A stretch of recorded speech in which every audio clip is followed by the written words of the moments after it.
Maria Belén Bernal est née le 14 mars 1988 à Quito, la capitale de l'Équateur. Sa mère, Elisabeth Otavalo Paredes, était une femme extrêmement travailleuse, déterminée à élever sa fille selon des principes d'honnêteté et d'intégrité. On ne sait presque rien du père de Maria.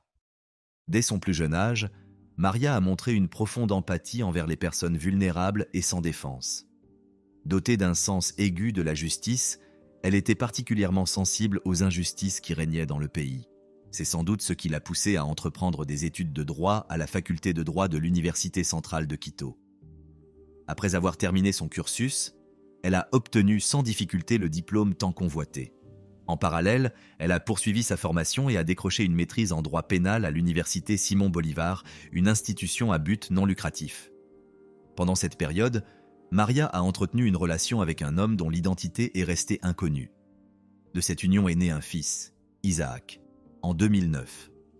Cependant, comme cela arrive fréquemment, des désaccords sont apparus entre les partenaires. Ils ont alors décidé, d'un commun accord, de ne plus vivre ensemble, mais sont restés en bons termes. Par la suite, Maria a rencontré un autre homme, Herman Fernando Cáceres, alors élève à l'école de police de Quito. Herman était le benjamin de sa famille, composé de sa mère, Annabelle, et de 3 sœurs.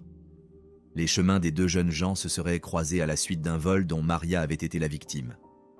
En effet, l'un des agents chargés de l'enquête n'était autre que Herman.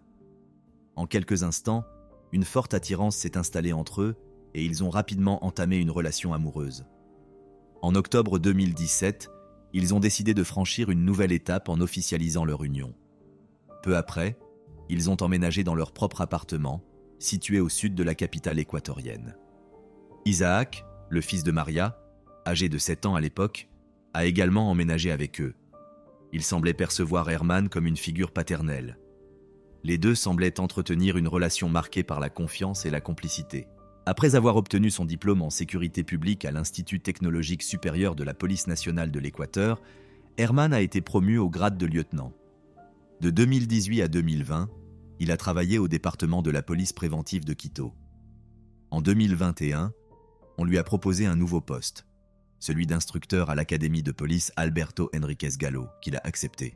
Pendant ce temps, la carrière de Maria suivait également une trajectoire ascendante. Forte de son expérience et de sa détermination, elle s'est rapidement imposée comme une avocate respectée. Au cours des dernières années, elle a remporté plusieurs affaires très médiatisées. L'une d'elles concernait la mort tragique d'un homme renversé par une voiture de patrouille du département des transports métropolitains. Maria a réussi à prouver la responsabilité des agents impliqués, mettant ainsi en lumière des dysfonctionnements au sein de cette structure gouvernementale. En outre, l'avocate faisait partie d'un collectif de femmes juristes spécialisées dans les affaires pénales, principalement axées sur les violences faites aux femmes. Tout en se consacrant pleinement à ces affaires, Maria a souvent mis sa propre vie en danger. À plusieurs reprises, elle s'est retrouvée dans des situations particulièrement risquées. C'est ce qu'illustre une courte vidéo publiée par la jeune femme sur TikTok à l'été 2022. Dans cette publication, Maria mentionnait plusieurs personnes qu'elle accusait de vouloir lui nuire gravement. En agissant ainsi, elle cherchait peut-être à exposer publiquement leur nom afin de se protéger d'éventuelles représailles. Pourtant, 2 mois plus tard, Maria a perdu la vie. Mais cet incident n'avait rien à voir avec les menaces qu'elle avait évoquées. Bien au contraire, l'homme qui l'a attaquée n'était autre que son propre mari, celui en qui elle avait placé toute sa confiance. Ce ne sont là que quelques éléments de cette nuit fatidique. Dans la nuit du samedi 11 septembre 2022, un groupe d'officiers et d'élèves officiers organise une petite fête dans les locaux d'un commissariat de police à Quito. Herman, le mari de Maria, y assiste également, bien qu'il soit de service ce week-end-là, ce qui signifie qu'il n'avait pas le droit de quitter son poste. Il en avait d'ailleurs informé sa femme au préalable. Au cours de la soirée, Herman consomme une quantité excessive d'alcool. Sous l'effet de l'ivresse, il invite l'une des cadettes, Jocelyn Bridget Sanchez, à le rejoindre dans sa chambre située dans le dortoir de l'académie de police. D'après certaines informations, Herman et Jocelyn auraient déjà eu une liaison, ce qui explique peut-être pourquoi la jeune femme accepte sans hésitation l'invitation de son collègue plus âgé. Lorsque le couple arrive dans la chambre, Herman reçoit un appel de sa femme. Il demande alors à Jocelyn de quitter la pièce pendant un moment. Maria avait déjà passé le poste de contrôle et se dirigeait directement vers la chambre de son mari. Maria est entrée dans le bâtiment peu après 1h du matin. En réalité, ces visites n'étaient pas rares. Elle venait parfois apporter de la nourriture à son mari et cette fois-ci n'a pas fait exception. Cependant, dès qu'elle a aperçu Herman, ou plutôt les marques de baisers fraîches sur son cou, elle est entrée dans une violente crise de colère.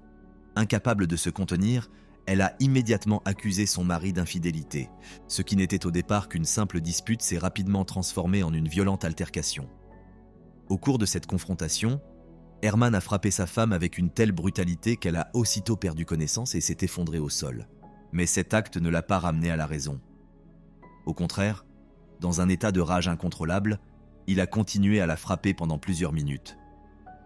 À plusieurs reprises, Maria a repris conscience et tenté de crier à l'aide, mais personne ne semble avoir entendu ses appels. Ou peut-être ont-ils simplement choisi de ne pas intervenir. Peu à peu, ses cris se sont tus. Selon certaines sources, au petit matin, Herman aurait quitté la chambre à plusieurs reprises avant d'y revenir. Pendant ce laps de temps, il aurait non seulement dissimulé le corps de sa femme, mais aurait également tenté de se constituer un alibi. Le 12 septembre, Elisabeth, la mère de Maria, a reçu un appel téléphonique qui allait bouleverser sa vie. Au bout du fil, c'était Herman. L'homme lui a annoncé que sa femme n'était pas rentrée chez elle après une dispute survenue la nuit précédente. Après avoir repris ses esprits tant bien que mal, Elisabeth a tenté de joindre sa fille ainsi que certains de ses amis proches. Mais toutes ces tentatives pour obtenir des informations sur Maria sont restées vaines. Inquiète, Elisabeth a de nouveau contacté son gendre pour obtenir des précisions sur les événements de la nuit, ceux qui avaient conduit, d'une manière ou d'une autre, à la disparition de sa fille. Elle a également insisté pour qu'Herman signale officiellement la disparition à ses collègues. La réaction de l'homme a été pour le moins déroutante. Non seulement il ne semblait pas particulièrement inquiet pour le sort de sa femme, mais il a catégoriquement refusé de signaler sa disparition à la police. Pour justifier son refus, il a prétexté que ses supérieurs ne lui permettraient pas de quitter son poste. Le 12 septembre, Elisabeth, la mère de Maria, a reçu un appel téléphonique qui allait bouleverser sa vie.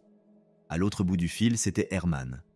D'un ton détaché, il lui a annoncé que sa femme n'était pas rentrée après une dispute survenue la nuit précédente. Après avoir repris ses esprits tant bien que mal, Elisabeth a tenté de joindre sa fille ainsi que certains de ses amis proches. Mais toutes ces tentatives pour obtenir des informations sur Maria sont restées vaines. Désemparée, Elisabeth a de nouveau contacté son gendre pour obtenir des précisions sur les événements de cette nuit, ceux qui avaient conduit à la disparition de sa fille. Elle a également insisté pour qu'Herman signale officiellement la disparition à ses collègues. La réaction d'Herman a été pour le moins troublante. Non seulement il ne semblait pas particulièrement préoccupé par le sort de sa femme, mais il a catégoriquement refusé d'informer la police de sa disparition. Pour justifier son refus, il a affirmé que ses supérieurs ne lui permettraient pas de quitter son poste. Malgré ce refus, Elisabeth, déterminée à faire bouger les choses, a contacté l'un des supérieurs de son gendre pour lui demander d'autoriser Herman à déposer officiellement un rapport sur la disparition de Maria. Ce même soir, la disparition de la jeune femme est devenue une affaire officielle et la police a lancé des recherches actives pour la retrouver. Le lendemain, Herman a été convoqué au commissariat chargé des enquêtes sur les personnes disparues. Là, il a présenté sa version des événements de cette nuit-là. Selon lui, après la fête, il aurait retrouvé sa femme dans le dortoir de l'académie de police et ils auraient passé la nuit ensemble. Il aurait ensuite quitté la chambre à plusieurs reprises au petit matin pour des raisons professionnelles, laissant Maria seule dans la pièce. Par la suite, il affirme être revenu la chercher et qu'ils auraient quitté l'académie ensemble. Toujours selon Herman, sur le chemin du retour, une dispute aurait éclaté entre eux, poussant Maria à descendre de la voiture pour monter dans un taxi. Depuis ce moment-là, prétend-il, il ne l'aurait plus jamais revue. La police dispose désormais de la version de l'homme qui, selon ses propres dires, a été la dernière personne à avoir vu la disparue. Dans ce type d'affaire, ce témoin devient rapidement le principal suspect. C'est exactement ce qui est arrivé à Herman, qui a fini par être placé en garde à vue. Au cours de l'enquête, les inspecteurs ont découvert des éléments troublants concernant cette nuit-là. D'abord, ils ont été particulièrement intrigués par les moments où le suspect a quitté le dortoir. Ces deux sorties ont été capturées par les caméras de surveillance installées dans l'enceinte de l'académie de police. Certes, Herman avait déjà indiqué aux enquêteurs qu'il était sorti du dortoir. Cependant, il s'était bien gardé de préciser la durée exacte de ses absences. Lors de la première sortie, il est resté à l'extérieur pendant environ 15 minutes. mais lors de la seconde, il a été absent près de 4 heures. En outre, il a été révélé qu'au cours de cette période, Herman avait échangé plusieurs messages avec la cadette avec laquelle il aurait eu une liaison. Les enquêteurs qui ont visionné à plusieurs reprises les enregistrements vidéo ont également noté que le suspect semblait quelque peu désorienté. D'aucuns ont d'abord pensé que cet état pouvait être attribué à une forte consommation d'alcool. Et cette hypothèse restait plausible. Si l'état de désorientation du suspect pouvait encore s'expliquer de manière logique, un certain nombre d'irrégularités graves constatées au poste de contrôle du dortoir cette nuit-là restaient totalement inexpliquées. En effet, le personnel de service n'avait consigné que l'entrée de Maria dans l'enceinte de l'académie, mais aucune sortie ne figurait dans les registres. Or, cette procédure est une obligation stricte. Les enquêteurs ont immédiatement jugé cette omission suspecte. Leurs soupçons se sont confirmés peu après. En interrogeant le personnel présent cette nuit-là, ils ont appris qu'aucun d'eux n'avait vu Maria quitter le dortoir. Tous ces éléments renforçaient l'hypothèse d'une implication directe de Herman dans la disparition de sa femme. Pourtant, malgré ces indices accablants, le suspect a été remis en liberté après une brève garde à vue. Pour une raison non précisée, le procureur a estimé qu'il n'existait pas suffisamment de preuves pour prolonger la détention. À la sortie du commissariat, les proches d'Herman l'attendèrent déjà. En quittant le bâtiment, il leur a simplement déclaré qu'il rentrait chez lui pour se reposer. Mais les événements allaient bientôt prendre une tournure inattendue. De retour chez lui, Herman a enfourché sa moto et a disparu sans laisser de traces. Dans les heures qui ont suivi la disparition de Maria, les enquêteurs ont interrogé plusieurs témoins présents dans l'enceinte du dortoir cette nuit-là. Parmi eux se trouvait Jocelyn, la cadette avec laquelle Herman entretenait une relation amoureuse. Dans sa première version des faits, la jeune femme a déclaré qu'en passant près de la chambre du lieutenant, elle avait entendu des bruits sourds, semblables à des coups ou à des objets tombant au sol. Elle a toutefois précisé que ces bruits s'étaient rapidement interrompus. Elle a également affirmé avoir vu Herman transporter un objet enveloppé dans une couverture et le déposer dans le coffre de la voiture de sa femme. Un autre témoignage crucial a été fourni par Alfonso Camacho, lieutenant et enquêteur au sein de la brigade des enlèvements. Lui aussi se trouvait au dortoir de l'académie de police cette nuit-là. Selon ses déclarations, alors qu'il était dans sa chambre, il a entendu des bruits inhabituels provenant sans aucun doute de la chambre d'Herman. Curieux et inquiet, il a décidé d'aller vérifier ce qui se passait. C'est alors qu'il a aperçu le corps d'une femme étendue sur le sol. Quelques instants plus tard, Herman est apparu devant lui, visiblement nerveux. Il a marmonné quelques mots à propos d'une dispute et de problèmes familiaux, avant de lancer sèchement à Alfonso de dégager. Sur la base des témoignages recueillis, le bureau du procureur général de Quito a ordonné l'inspection du véhicule de Maria ainsi que de la chambre d'Herman à l'académie de police. Cet examen a révélé la présence de nombreuses traces et taches de sang, indiquant clairement qu'un acte de violence physique avait eu lieu. Le coffre de la voiture présentait les traces les plus significatives. Je rappelle que, selon les déclarations de Jocelyn, c'est précisément à cet endroit que le suspect aurait déposé le corps de son épouse. En s'appuyant sur les preuves recueillies jusqu'alors, les autorités ont ordonné, dans l'après-midi du 14 septembre, de placer Herman sous surveillance. Cependant, lorsque les agents se sont rendus à son domicile, ils ont constaté qu'il n'y était plus. En conséquence, le bureau du procureur a vivement critiqué la police pour ne pas avoir pris ces mesures plus tôt. L'opinion publique a également pointé du doigt plusieurs responsables du ministère de la Sécurité et du ministère de l'Intérieur, les accusant de négligence. Afin de corriger ces erreurs et de retrouver le suspect, le ministère de l'Intérieur a publié un avis de recherche, précisant les lieux où Herman aurait pu se réfugier. Une récompense allant jusqu'à 20 000 $ a également été promise à toute personne susceptible de fournir des informations permettant de localiser le fugitif. Le 16 septembre de la même année, le ministère équatorien de la Justice a publié un communiqué de presse affirmant que l'affaire de la disparition de Maria Belén Bernal remettait sérieusement en question les compétences et l'intégrité de plusieurs officiers de police. Autrement dit, certains hauts gradés semblèrent désormais sur le point d'être démis de leurs fonctions. En outre, les représentants du ministère ont assuré aux citoyens que toutes les mesures seraient prises pour retrouver Maria et son mari, quel qu'en soit le prix. De son côté, le général de police Fausto Salinas a annoncé l'ouverture d'une enquête interne visant 12 officiers dont les grades allaient de sergent à colonel. Ces agents étaient présents dans le dortoir de l'académie de police la nuit des faits. Ils auraient soit participé à l'incident, soit choisi de ne pas intervenir dans ce qui semblait être un conflit familial. Sous la pression de l'opinion publique, la police de Quito a mobilisé des centaines d'agents en uniforme pour rechercher la femme disparue et le principal suspect. Outre les représentants de diverses agences, la mère de Maria et plusieurs citoyens engagés ont également participé aux opérations de recherche. Le visage d'Elisabeth, marqué par une profonde détresse, est resté gravé dans la mémoire de tous ceux qui suivirent l'affaire. Elle a même abandonné son travail pour consacrer toute son énergie, jour après jour, à la recherche de sa fille. En parallèle, elle organisait régulièrement des sit-ins pour presser les autorités d'agir rapidement afin de retrouver Maria. Le 17 septembre, le ministère public a ordonné de nouvelles investigations dans le dortoir, ce qui a conduit au dépôt d'accusations de complicité non intentionnelle contre une cadette présentée comme la maîtresse du suspect.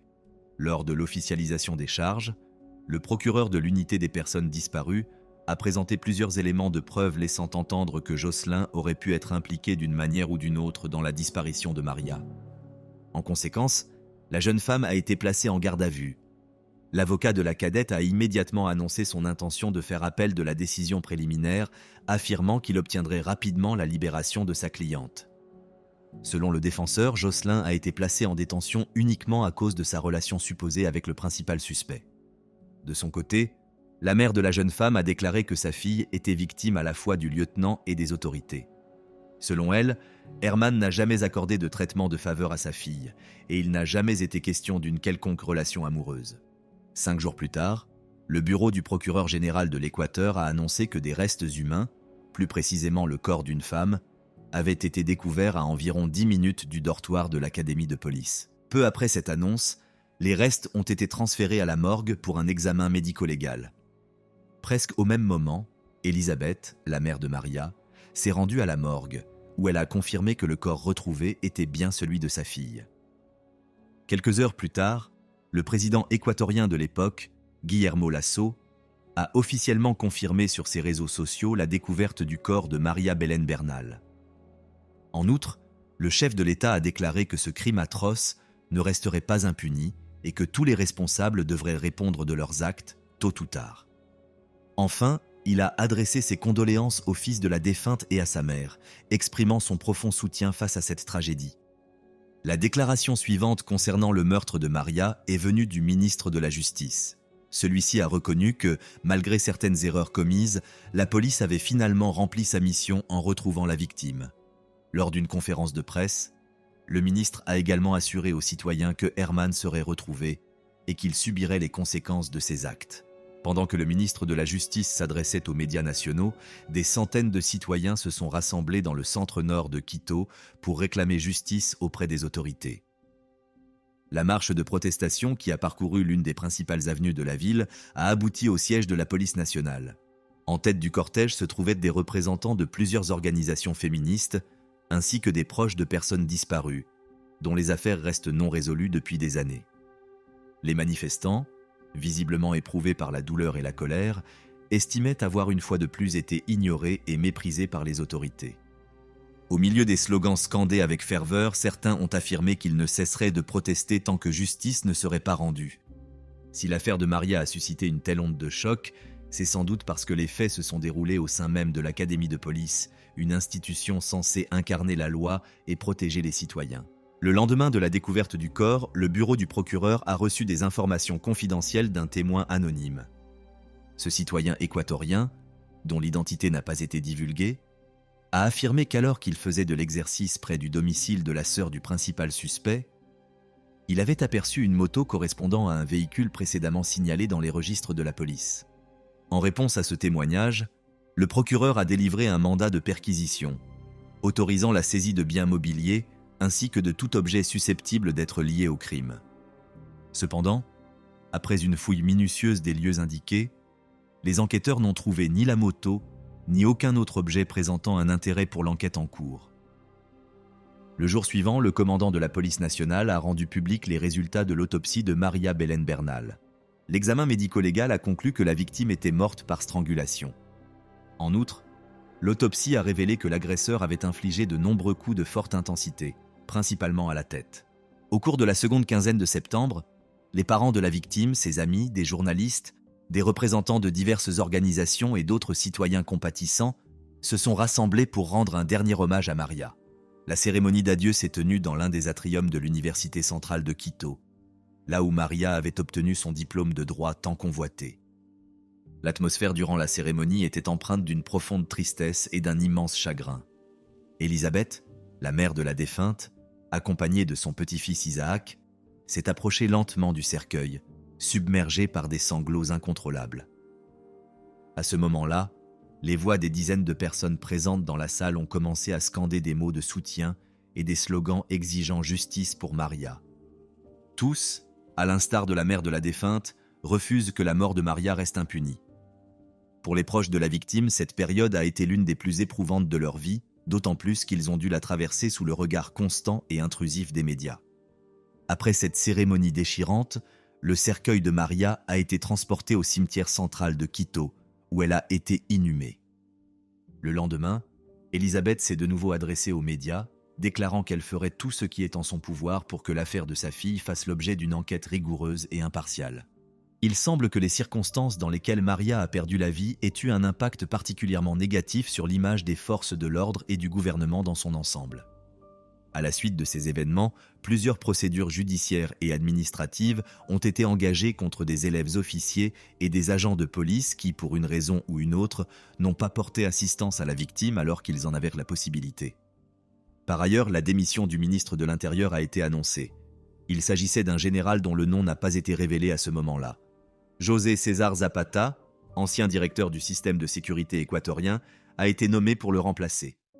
Peu après sa prise de fonction, ce dernier a annoncé la démolition prochaine du bâtiment où s'étaient déroulés les faits tragiques. En outre, il a accordé au commandement général un délai de 8 jours pour capturer Herman et a sollicité l'aide internationale afin de l'arrêter le plus rapidement possible. Autrement dit, à partir de ce moment précis, la localisation du suspect est devenue une priorité absolue pour les forces de l'ordre. Dans la nuit du 29 septembre, des informations contradictoires ont circulé sur les réseaux sociaux, affirmant que les autorités avaient réussi à capturer le fugitif. Selon ces rumeurs, l'arrestation aurait eu lieu à la frontière entre la Colombie et l'Équateur. Cependant, dès le lendemain matin, des sources officielles ont formellement démenti ces informations. Le jour suivant la diffusion de cette fausse nouvelle, Interpol a émis une notice rouge, visant à localiser le suspect le plus rapidement possible. L'émission de cette alerte signifiait qu'Herman devenait officiellement recherché pour un crime grave. Pendant ce temps, le bureau du procureur général n'est pas resté inactif. Les enquêteurs ont multiplié les tentatives pour retrouver l'homme et, à un moment donné, ils ont même pu établir précisément le moment où il avait franchi la frontière nationale. Cette information a été confirmée grâce aux enregistrements des caméras de vidéosurveillance installées au poste de contrôle. Les images montrent qu'Herman a quitté l'Équateur à moto et, selon les premiers éléments de l'enquête, s'est dirigé vers la Colombie, où sa trace a été perdue. Sur la base de ces informations, les forces de l'ordre du pays voisin ont rejoint l'enquête et les opérations de recherche. Parallèlement, le chef de la police équatorienne a concentré ses efforts sur le rétablissement de l'image des services placés sous son autorité. S'adressant aux médias, il a affirmé qu'Herman était, selon lui, l'un des hommes les plus recherchés au monde, ajoutant que sa capture n'était qu'une question de temps. Le responsable a également précisé que le lieutenant, avant d'ôter la vie à sa femme, n'avait jamais commis d'acte répréhensible et avait réussi tous les tests psychologiques obligatoires. En outre, il a indiqué que le suspect n'avait jamais eu de démêlés avec la justice, hormis quelques amendes pour conduite sans permis et excès de vitesse. Vers la fin du mois d'octobre, de nouveaux éléments ont émergé dans l'affaire. Ils sont tous liés au témoignage de la maîtresse du fugitif, la cadette Jocelyn, toujours placée en détention provisoire. Accompagnée de son avocat spécialisé dans la défense des droits de l'homme, elle s'est rendue au bureau du procureur général pour fournir de nouveaux détails concernant cette nuit-là. Elle a affirmé avoir fait sa première déposition sous la pression de 2 officiers de police qui l'auraient contrainte à déclarer qu'elle avait été témoin involontaire d'un crime commis dans l'enceinte du dortoir de l'académie de police. Cette fois, Jocelyn a assuré au procureur qu'elle n'avait rien vu ni entendu, car elle dormait profondément. Selon le représentant légal de la jeune femme, elle n'avait même pas soupçonné que Maria pouvait être en danger. En d'autres termes, il a soutenu que sa cliente ne devait en aucun cas être liée à l'affaire. Cependant, le juge a rejeté à la fois la plainte et la demande de remise en liberté formulée par la défense de Jocelyn. Apparemment, personne n'a cru aux nouvelles déclarations de la jeune femme. À la fin du mois d'octobre, de nouveaux éléments ont émergé dans l'affaire. Ils sont tous liés au témoignage de la maîtresse du fugitif, la cadette Jocelyn, toujours placée en détention provisoire. Accompagnée de son avocat spécialisé dans la défense des droits de l'homme, elle s'est rendue au bureau du procureur général pour fournir de nouveaux détails concernant cette nuit-là. Elle a affirmé avoir fait sa première déposition sous la pression de 2 officiers de police qui l'auraient contrainte à déclarer qu'elle avait été témoin involontaire d'un crime commis dans l'enceinte du dortoir de l'académie de police. Cette fois, Jocelyn a assuré au procureur qu'elle n'avait rien vu ni entendu, car elle dormait profondément. Selon le représentant légal de la jeune femme, elle n'avait même pas soupçonné que Maria pouvait être en danger. En d'autres termes, il a soutenu que sa cliente ne devait en aucun cas être associée à l'affaire. Cependant, le juge a rejeté à la fois la plainte et la demande de remise en liberté formulée par la défense de Jocelyn. Apparemment, les nouvelles déclarations de la jeune femme n'ont convaincu personne. En novembre de la même année, le service de sécurité nationale a annoncé son intention de confisquer le bien immobilier où Maria vivait avec Herman et Isaac. Cette mesure visait apparemment à inciter le fugitif, toujours en cavale, à entrer en contact avec les autorités et à se rendre. Cependant, il a été estimé que cette confiscation pénalisait davantage la mère de la victime et son petit-fils, qui disposaient pourtant de droits légitimes pour revendiquer ce logement. Pendant qu'Herman était en fuite, la justice équatorienne multipliait les condamnations à l'encontre de ses collègues policiers, accusés de l'avoir protégé ou de ne pas avoir agi. Le 14 décembre, une nouvelle audience a eu lieu dans une salle du tribunal concernant le lieutenant Alfonso Camacho. Je rappelle qu'Alfonso est celui qui avait affirmé avoir été témoin du conflit entre Herman et Maria, mais qui n'avait pas jugé nécessaire d'intervenir. Le procureur a présenté plusieurs éléments de preuve démontrant que l'accusé avait eu la possibilité d'empêcher l'infraction, mais qu'il s'était abstenu de le faire pour des raisons inexpliquées. Or, selon le règlement interne, le lieutenant Camacho était tenu d'intervenir en cas de situation de conflit. Son inaction équivaut donc à une complicité de crime. En outre, plusieurs experts convoqués dans le cadre de l'enquête ont déclaré avoir procédé à une inspection technique des dortoirs de l'académie de police. Les résultats de cette inspection ont révélé que le mur séparant les chambres d'Alfonso et d'Herman était d'une épaisseur minimale. Le lieutenant Camacho aurait donc nécessairement entendu les cris de la victime au moment précis où celle-ci était attaquée. Je rappelle qu'Alfonso n'a jamais contesté ce fait. Il semble simplement qu'il ait été trop lâche pour affronter son collègue. L'avocat de l'accusé a cependant soutenu que le tribunal ne disposait pas de preuves suffisantes pour établir la complicité de son client dans le crime. En outre, le représentant légal de Camacho a ajouté un élément susceptible, selon lui, de justifier partiellement l'inaction de son client. Le lieutenant aurait contacté un supérieur pour lui signaler la situation dès son retour dans sa chambre, après avoir été expulsé par Herman. Cependant, ces mêmes supérieurs lui auraient conseillé de ne pas intervenir, considérant qu'il ne s'agissait que d'une querelle conjugale. Après avoir entendu toutes les parties, le juge chargé des affaires d'agression contre les femmes a estimé qu'il n'existait pas encore de motifs suffisants pour incarcérer le lieutenant Camacho. Il a néanmoins décidé de prendre des mesures disciplinaires à l'encontre de l'officier pour avoir omis d'empêcher l'infraction. Presque à la fin de l'année, la nouvelle tant attendue par la mère de la victime et par toute la société équatorienne est enfin arrivée. Le 30 décembre, dans le cadre d'une opération conjointe des polices équatoriennes et colombiennes, les autorités ont réussi à appréhender l'auteur du crime qui avait échappé à la justice en se cachant dans un autre pays pendant 3 mois. La nouvelle de l'arrestation d'Herman a été annoncée par le président de l'Équateur, qui a salué le travail exemplaire des forces de l'ordre des 2 pays. Au début du mois de janvier 2023, après le règlement de certaines formalités administratives, le criminel a été extradé vers l'Équateur. À son arrivée dans le pays, Herman a été placé en détention en vertu d'un mandat d'arrêt pour homicide, dissimulation de preuves et faux témoignages. Il a ensuite été transféré à la prison de haute sécurité de La Roca, située dans la ville de Guayaquil. Le 6 janvier au matin, lors d'une série de conférences de presse, des représentants de la police équatorienne ont détaillé le travail inter-agences réalisé et les circonstances de l'arrestation du fugitif. Selon les informations fournies, l'opération a mobilisé des agents de l'Équateur, de la Colombie, du Panama et des États-Unis. Les autorités ont également retracé la chronologie des événements liés à la fuite d'Herman. D'après les données disponibles, l'homme a quitté l'Équateur le 14 septembre 2022. Il a traversé le pont de Rumichaca, à la frontière nord du pays, puis a franchi un poste de péage situé dans le département de Nariño, en Colombie.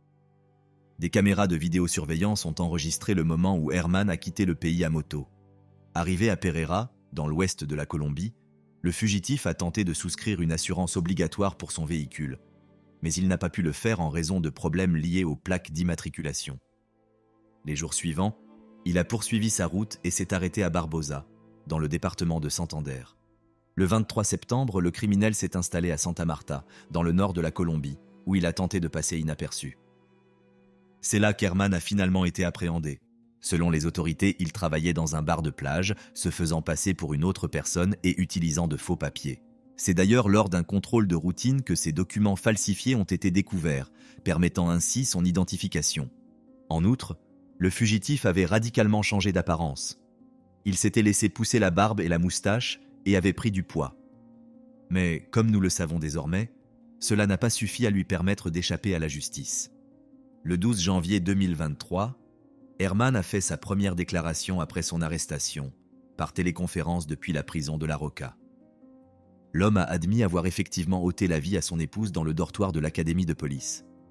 Selon ses propres dires, il avait consommé une grande quantité d'alcool cette nuit-là et n'était donc pas pleinement conscient de ce qui se passait autour de lui. Dès qu'il a croisé sa femme, celle-ci a immédiatement remarqué des marques de baisers sur son cou. Un violent conflit a alors éclaté entre les époux. Sous l'emprise de la colère, Maria aurait frappé Herman à 2 reprises au visage, puis l'aurait poussé. En réponse, il lui a asséné plusieurs coups violents à la tête avant de commencer à l'étrangler, exerçant une pression intense sur son cou. À un moment donné, Maria a cessé de manifester le moindre signe de vie. Malgré cela, l'agresseur a continué à la frapper. Après avoir repris ses esprits, Herman a tenté de se débarrasser du corps de son épouse décédée. Il a affirmé qu'à l'insu de ses collègues, il avait transporté le corps hors du dortoir et l'avait placé dans le coffre du véhicule de la victime. Après avoir quitté le dortoir une seconde fois, il a pris le volant et a conduit jusqu'à l'endroit où les autorités ont retrouvé le corps par la suite. Cependant, Herman a soutenu qu'il avait agi seul. En présentant sa version des faits, il a invoqué son droit au silence et a refusé de répondre à la plupart des questions posées par l'accusation. Lorsqu'elle a pris connaissance du contenu du témoignage de l'accusé, Elisabeth, la mère de la victime, a déclaré qu'à son avis, l'officier de police ne pouvait tout simplement pas avoir agi seul. Selon elle et ses avocats, Herman semblait suivre un scénario destiné à protéger certains de ses collègues contre d'éventuelles poursuites judiciaires. Elisabeth a affirmé que, lorsque les autorités ont retrouvé le corps de sa fille, celle-ci était déjà morte depuis un certain temps. Cependant, de manière étrange, le cadavre ne présentait aucun signe visible de décomposition et ne dégageait presque aucune odeur nauséabonde. En d'autres termes, il semblait que le corps de Maria avait été conservé, peut-être même placé dans une morgue, avant d'être abandonné à l'endroit où il a été découvert. Pour cette raison, Elisabeth est convaincue que quelqu'un a pu aider Herman à dissimuler le corps. Interrogée par les journalistes sur ce qu'elle dirait à son gendre si elle en avait l'occasion, Elisabeth a répondu qu'elle lui demanderait pourquoi il avait tué sa fille, celle qui l'aimait tant. L'un des représentants de l'accusation a affirmé, pour sa part, que selon lui, le témoignage d'Herman n'était qu'une version abrégée des faits. En d'autres termes, bien que l'accusé ait effectivement dit la vérité, il l'a présentée de manière tronquée et arrangeante. Par ailleurs, à ce stade de l'enquête, le bureau du procureur disposait déjà d'un ensemble de preuves suffisamment solides, établissant une chronologie des événements quelque peu différente. En réalité, ce qui a le plus frappé les témoins de la déclaration d'Herman, ce n'était pas tant le contenu de son récit, mais plutôt la désinvolture avec laquelle il a relaté les faits. Par ailleurs, il convient de rappeler que le crime commis par l'accusé contre son épouse n'était pas le seul délit pour lequel il a été poursuivi. En effet, le 13 janvier de la même année, plusieurs membres du ministère public se sont rendus à la prison de La Roca afin de recueillir la version des faits de l'homme dans une autre affaire liée à la dissimulation de preuves et au parjure.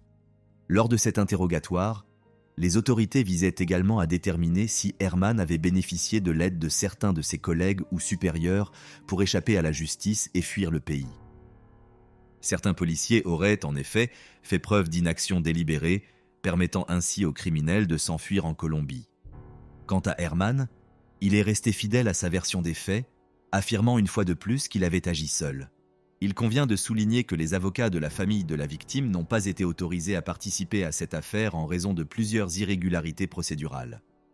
Pourtant, ils ont affirmé à plusieurs reprises qu'ils étaient prêts à assister à l'interrogatoire de l'accusé. Le fait que les représentants légaux de la victime n'aient pas été admis jette une fois de plus le doute sur la transparence des actions des autorités. Pendant ce temps, les défenseurs des droits de l'homme souhaitaient poser des questions tout à fait légitimes à l'accusé. Par exemple, pourquoi Herman se trouvait-il dans l'enceinte du dortoir de la police en état d'ébriété avancée? Pourquoi le personnel du poste de contrôle a-t-il permis à Maria d'entrer dans le bâtiment à une heure aussi tardive? Enfin, pourquoi ces mêmes agents ont-ils laissé le lieutenant quitter les lieux sans inspecter son véhicule, contrairement aux règles en vigueur? Dans les jours qui ont suivi, de nouveaux détails au sujet de cette nuit ont émergé, permettant de mieux comprendre le déroulement des événements. Ces nouveaux éléments ont, en partie, même disculpé le cadet Jocelyn, qui figurait jusqu'alors parmi les accusés. En réalité, la nouvelle preuve est un fichier audio découvert dans la mémoire du téléphone portable de la victime. Il a été découvert par son fils, Isaac, qui, par miracle, s'est souvenu du mot de passe permettant de le déverrouiller. L'enregistrement audio a duré environ 2 heures, mais les informations les plus cruciales semblent se trouver dans les toutes premières minutes. On suppose que Maria a activé l'enregistreur afin de pouvoir utiliser ces informations comme preuve ultérieurement. Les informations recueillies permettent de conclure que l'auteur a étranglé la victime, l'empêchant ainsi d'appeler à l'aide. La femme a tenté à plusieurs reprises de crier « Au secours, on m'enlève la vie !» jusqu'à ce que sa voix s'éteigne.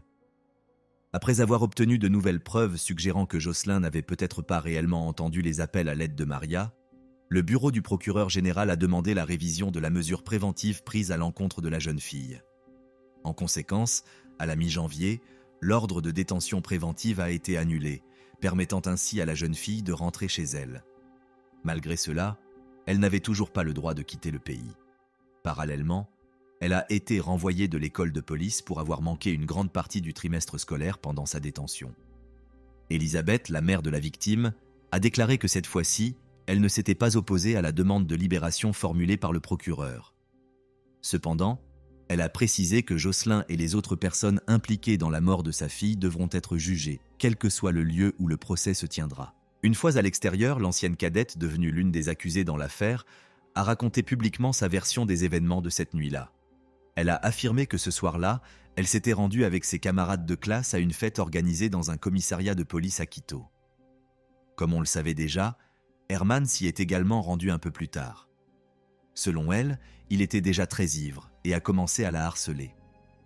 En fin de soirée, il aurait insisté pour qu'ils retournent au dortoir de l'académie et se sont isolés dans sa chambre sous prétexte de discuter de choses personnelles. Jocelyn a déclaré qu'elle se sentait extrêmement mal à l'aise et qu'elle ressentait même une forme de pression de la part de son instructeur. De plus, cet homme n'était pas seulement son supérieur hiérarchique, mais il occupait également un rang bien plus élevé qu'elle. C'est probablement pour cette raison qu'elle a cédé à sa demande sans poser de questions, par crainte qu'Herman ne prenne des mesures répressives à son encontre. En arrivant au dortoir, comme on le sait déjà, le lieutenant a reçu un appel téléphonique de sa femme. D'après les déclarations de la jeune fille, Herman lui a demandé d'attendre dans la pièce voisine pendant qu'il répondait à l'appel. C'est exactement ce qu'elle a fait. Elle a ensuite précisé que ce jour-là, elle n'avait pas dormi depuis près de 20 heures. C'est pourquoi elle se serait endormie presque immédiatement et n'aurait donc pas pu porter secours à Maria. Toujours selon ses dires, elle n'a tout simplement pas entendu les cris de la victime ni aucun autre bruit lié à l'agression. Jocelyn a également assuré que si elle avait perçu le moindre signe de détresse, elle serait intervenue pour affronter l'agresseur. Elle aurait agi ainsi non seulement parce qu'elle est policière, mais aussi parce qu'elle est une femme. Bien sûr, la version de la cadette apportait certaines explications, mais disons qu'elle n'était pas totalement crédible. En particulier, quelque temps après cet entretien, un enregistrement audio réalisé par l'avocat de la jeune fille a fait surface dans les médias du pays. Dans cet enregistrement, Jocelyn a admis avoir eu des rapports intimes avec Herman cette nuit-là. Oui, elle a précisé que cela s'était produit après que l'agresseur eut ôté la vie à son épouse. Alors, dormait-elle vraiment ? Encore une fois, la jeune fille a tenté de se justifier. Mais cette fois, cela semblait bien plus difficile. Elle a affirmé que son ancien avocat avait enregistré son témoignage de manière illégale, ou plutôt sans son consentement. De manière générale, Jocelyn a exprimé l'espoir que cet avocat soit radié du barreau pour violation du secret professionnel. En dépit de diverses circonstances, l'affaire contre Herman et Alfonso a poursuivi son cours vers une conclusion logique. Le 23 février, après une analyse minutieuse de plus d'une centaine de preuves, les charges officielles contre les accusés ont été finalement annoncées. L'audience s'est tenue au sein de la section judiciaire de la prison dite industrielle. Les procureurs ont accusé Herman d'être l'auteur principal du crime et Alfonso d'en être le complice direct pour son inaction. Quelques semaines avant le début du procès, en avril 2023, une émeute a éclaté dans la prison où Herman était détenu, causant la mort de plusieurs détenus. En conséquence, le gouvernement a décidé de transférer Herman dans une prison plus sécurisée à Quito. Cet établissement était réservé aux anciens policiers, militaires et fonctionnaires impliqués dans des affaires criminelles. Cependant, pour des raisons de sécurité, le tribunal de première instance a ordonné que l'accusé participe au procès par visioconférence. Le procès concernant la mort de Maria Belén Bernal s'est ouvert le 15 mai 2023.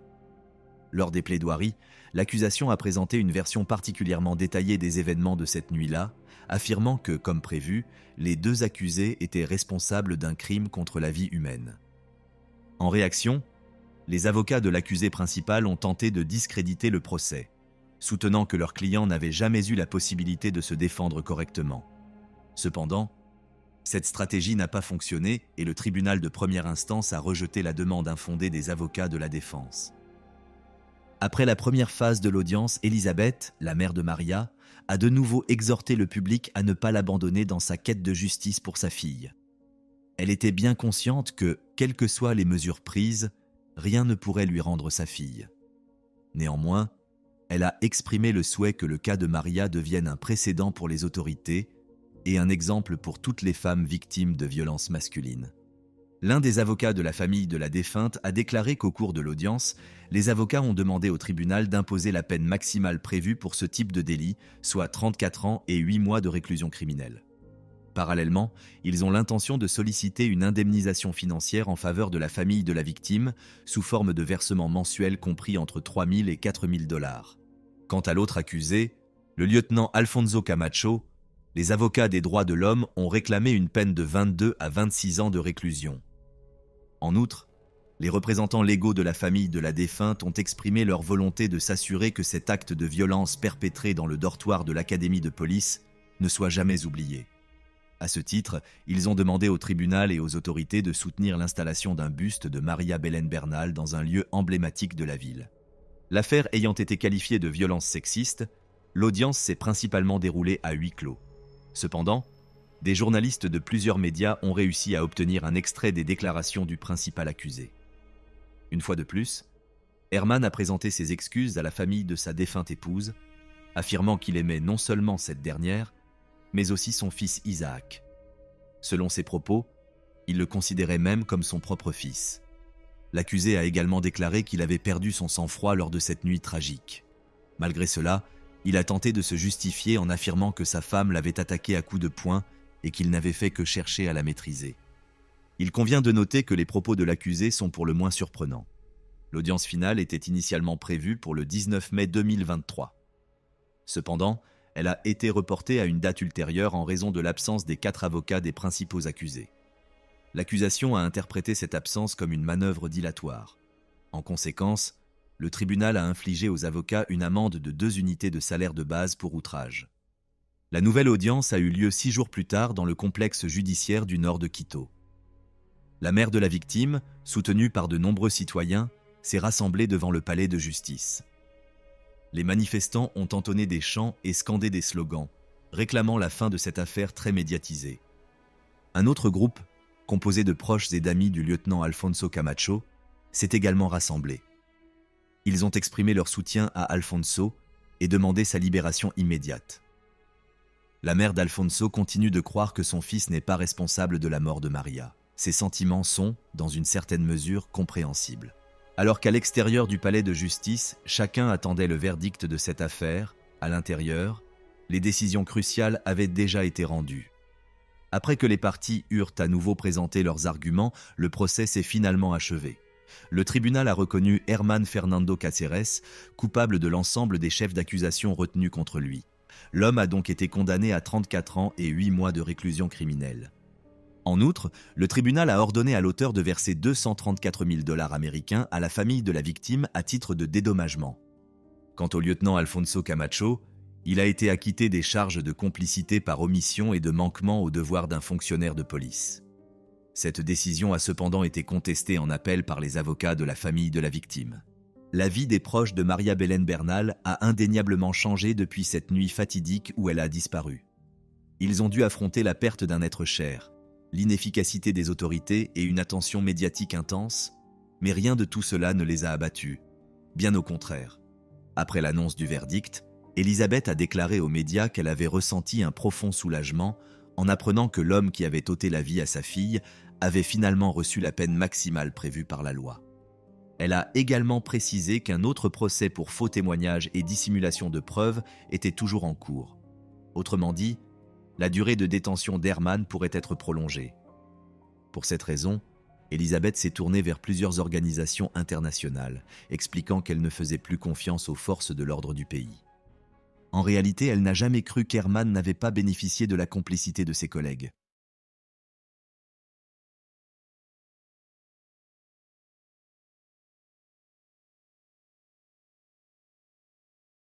Tout s'est passé le 26 juin 1988, dans un endroit appelé Live Oak Spring, situé dans l'État de Californie aux États-Unis. Irene May avait 23 ans, 3 enfants, et un jeune homme prénommé Bobby. Irene et Bobby étaient apparemment très dépendants l'un de l'autre. À cause de cela, ils ont même perdu la garde de leurs enfants. De plus, peu avant les événements principaux, Bobby a été arrêté et Irene a été expulsée de son appartement. Le moins que l'on puisse dire, c'est que leur situation était compliquée. Néanmoins, selon l'assistante sociale en charge de leurs enfants, Irene a bien essayé de refaire sa vie et de récupérer ses enfants. Mais elle n'y est jamais parvenue. Toutefois, n'allons pas trop vite en besogne. En raison de son expulsion imminente de l'appartement, la jeune femme doit trouver un nouveau lieu de résidence. Cheryl Baker, une amie proche d'Irene, ainsi que son compagnon George, l'ont aidé à déménager ses affaires dans un entrepôt de stockage temporaire. Pendant ce temps, Carrie Dalton, une femme de 39 ans, emménage dans l'ancien appartement d'Irene. Il fut un temps où Irene, Cheryl et Carrie avaient vécu ensemble dans ce même appartement. Dalton avait été arrêté quelque temps auparavant et venait de sortir de prison. En retrouvant ses anciennes amies, elle prit Cheryl à part pour lui parler d'Irene. Selon Baker, Carrie était déséquilibrée et ne cessait de répéter que les meubles de l'appartement lui appartenaient et qu'elle voulait les récupérer. Carrie déclara également qu'elle était à la recherche de bijoux volés et qu'elle pensait qu'Irene les avait dérobés. Finalement, Baker assura à Dalton qu'elle essaierait de retrouver ses bijoux parmi les affaires personnelles d'Irene et qu'elle l'en informerait si elle les découvrait. Peu de temps après, Carrie partit vaquer à ses propres affaires. Après avoir rangé le dernier lot d'objets dans l'entrepôt, Cheryl l'appela pour l'informer qu'elle n'avait toujours pas trouvé de bijoux parmi les affaires de May. Ce soir-là, vers 17h, Irene, Cheryl et George se rendirent chercher de la drogue. L'endroit où ils l'achetèrent se trouvait à l'angle d'une supérette. Alors qu'ils étaient tous les trois sur place, Carrie arriva dans son camion, accompagnée de son partenaire, Mark Tompkins. Quelques instants plus tard, Dalton et Mark demandèrent à Cheryl de leur prêter main forte pour retrouver une voiture volée appartenant à l'un de leurs amis communs. Irene et George décidèrent, quant à eux, d'accompagner Cheryl dans sa voiture. Alors qu'ils parcourirent le quartier à la recherche de la voiture volée, ils croisèrent une femme nommée Joan Fedor. Peu avant cette rencontre, son camion était soudainement tombé en panne sur le bas-côté de la route et elle s'était arrêtée. Elle était accompagnée de ses enfants, âgés de 3 et 4 ans. Finalement, le groupe à la recherche de la voiture volée proposa à Joan et à ses enfants de les emmener jusqu'à leur caravane, ce que Fedor accepta. Tôt le lendemain matin, Carrie et Cheryl se rendirent secrètement chez George. Irene était pratiquement la seule à le connaître, et tous les autres craignaient qu'il ne soit un informateur de la police. Cependant, Ils ne purent jamais trouver quoi que ce soit qui prouvât réellement cette hypothèse. De retour à la caravane, Carrie s'empara immédiatement du sac à main de May. Elle le retourna et en jeta le contenu sur le sol. À ce moment-là, des bijoux tombèrent du sac d'Irène, ceux que Dalton cherchait depuis le début. Après avoir perdu son sang-froid, Carrie commença à donner des ordres à la jeune femme et à l'obliger à accomplir diverses tâches. Elle lui demanda notamment de nettoyer la caravane et de laver toute la vaisselle sale. D'après les témoins présents, Irène ne sembla pas effrayée par les agissements de Carrie. Un peu plus tard, Joanne entendit Carrie et Cheryl commencer à crier sur Irène. C'est alors qu'elles réalisèrent qu'elles avaient utilisé la même aiguille hypodermique malgré le fait qu'Irène fût atteinte d'hépatite. Quelques instants plus tard, Carrie commença à accuser Irène d'être un informateur de la police. Vers 8 heures du matin, Dalton demanda à May de préparer le petit déjeuner pour tout le monde. Après le repas, Joanne aida Irène à faire la vaisselle. C'est alors que la jeune femme révéla qu'elle avait un couteau et qu'elle envisageait de s'en servir contre Carrie, car elle craignait pour sa vie. Joanne lui expliqua alors comment sortir de la caravane et lui conseilla de s'enfuir dès qu'une occasion se présenterait. May lui demanda ensuite de prévenir l'assistante sociale qu'elle avait déjà mentionné qu'elle ne pourrait probablement pas assister à la réunion. Après cette conversation, Cheryl et Mark quittèrent la caravane pour conduire Joanne et ses enfants chez son compagnon. Selon certains rapports, l'un d'entre eux se trouvait dans un centre de détention appelé La Cima. Le trajet jusqu'à l'établissement pénitentiaire dura environ 45 minutes. Pendant ce temps, Irène resta seule avec Carrie et George. Une fois sur place, Cheryl et Mark déposèrent Joanne et ses enfants, puis partirent chercher une nouvelle dose pour eux-mêmes et pour les autres. Peu après, Joanne leur dit qu'elle et les enfants retourneraient seuls à la caravane et qu'ils n'avaient pas besoin de venir les chercher. Quelques heures après leur départ, Carrie appela Mark et lui ordonna de laisser tomber tout ce qu'il faisait et de revenir à la caravane dès que possible. Sur le chemin du retour, il se tourna vers Cheryl et lui conseilla de faire comme si de rien n'était. Vers 4h30 de l'après-midi, ils retournèrent à la caravane. Cheryl entra la première dans la cuisine et trouva Irène attachée à une chaise recouverte d'un drap. Carrie expliqua qu'il y avait eu une bagarre entre les deux femmes, au cours de laquelle Irène avait tenté de s'enfuir. Peu après, Mark et George sortirent et Carrie accompagna Cheryl aux toilettes. Là, Dalton sortit plusieurs aiguilles hypodermiques de sa poche. Elle les montra à Baker et lui révéla que les seringues étaient déjà remplies d'acide de batterie. Carrie déclara alors qu'elle allait injecter cet acide à Irène. Dalton confia également à Baker qu'elle devait elle aussi être impliquée dans le meurtre, car seule une telle participation l'empêcherait de signaler l'affaire à la police. Elles retournèrent ensuite dans la cuisine et Carrie administra une forte dose de sédatif à Irène. Elle tendit ensuite l'une des seringues à Cheryl et lui demanda d'en injecter le contenu dans la veine de May. En entendant cela, la jeune femme s'écria aussitôt « Je ne veux pas mourir, s'il vous plaît, ne faites pas ça ». Mais ses paroles restèrent sans réponse. Pendant ce temps, Cheryl tenta de trouver une veine sur May sans jamais y parvenir. Finalement, Carrie s'empara d'une seringue et planta l'aiguille dans la jambe de la jeune femme. Contrairement aux attentes, l'acide n'entra pas dans la veine et n'eut donc pas l'effet escompté. Lorsqu'elle comprit cela, Dalton sortit de la caravane pour appeler Mark et George. Son partenaire entra, saisit un marteau et commença à frapper Irène. Environ 1 minute plus tard, Carrie ouvrit un placard de la cuisine et en sortit une lourde poêle en fonte. Elle s'en servit pour fracasser les rotules de May.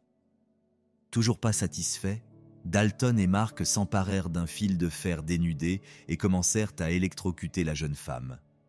Ainsi, en l'espace de quelques minutes, Irène reçut une injection d'acide, fut électrocutée et sauvagement battue. Et malgré tout cela, elle était encore en vie. Mark la tortura ensuite avec un tournevis puis prit un couteau et la poignarda à 2 reprises dans la poitrine. Peu après le second coup, Irène mourut. Carrie et Cheryl s'occupèrent alors du nettoyage, tandis que Mark et George enveloppèrent le corps dans un drap et le chargèrent dans le camion. Ils conduisirent ensuite le corps jusqu'à une réserve indienne voisine, où ils le démembrèrent en plusieurs petits morceaux. On sait qu'ils enterrèrent chacun de ces morceaux dans un endroit différent de la réserve afin de compliquer la tâche de la police. Pendant que les deux hommes s'éloignaient de la caravane, Carrie et Cheryl avaient déjà commencé à rassembler les objets utilisés pour torturer et tuer Irene. Joanne et ses enfants rentrèrent chez eux aux alentours de 18 heures. À leur arrivée, la caravane était encore dans un état lamentable. Selon elle, la literie, une chaise et quelques vêtements avaient disparu. Finalement, Joanne demanda à Carrie ce qui s'était passé pendant son absence. Cette dernière répondit qu'elle s'était disputée avec Irene et l'avait chassée de la caravane. Dalton ajouta que Carrie s'était accidentellement coupée avec un couteau, tachant plusieurs draps de sang, mais qu'elle comptait les emporter pour les nettoyer. En ce qui concerne Mark et George, il convient de préciser qu'ils revinrent à la caravane vers 20 heures. Selon Joanne, les deux hommes étaient couverts de poussière et de saleté de la tête aux pieds. Aux alentours de 9h30, Carrie, Mark et George quittèrent la caravane. Dès leur départ, Joanne téléphona à la police pour signaler un cambriolage. En attendant l'arrivée des autorités, elle découvrit de nombreuses taches de sang, un tournevis dont l'extrémité était couverte de cheveux et de peau, ainsi qu'un pain de savon portant des marques de dents. L'adjoint David Wilson arriva au domicile de Joanne vers 21h. Selon lui, il remarqua immédiatement qu'elle était sous l'emprise de substances illicites. La femme se comportait de manière peu naturelle et présentait des troubles de l'élocution. L'adjoint lui demanda ce qui manquait exactement dans sa caravane et elle répondit qu'une poubelle jaune avait disparu. Elle déclara également avoir trouvé un oreiller couvert de taches de sang dans une boîte en carton directement sous sa caravane. En entendant cela, Wilson sortit une lampe de poche et examina la caravane sous plusieurs angles. Toutefois, il ne trouva rien qui corresponde à la description. Il inspecta également l'intérieur et eut l'impression que tout était en ordre.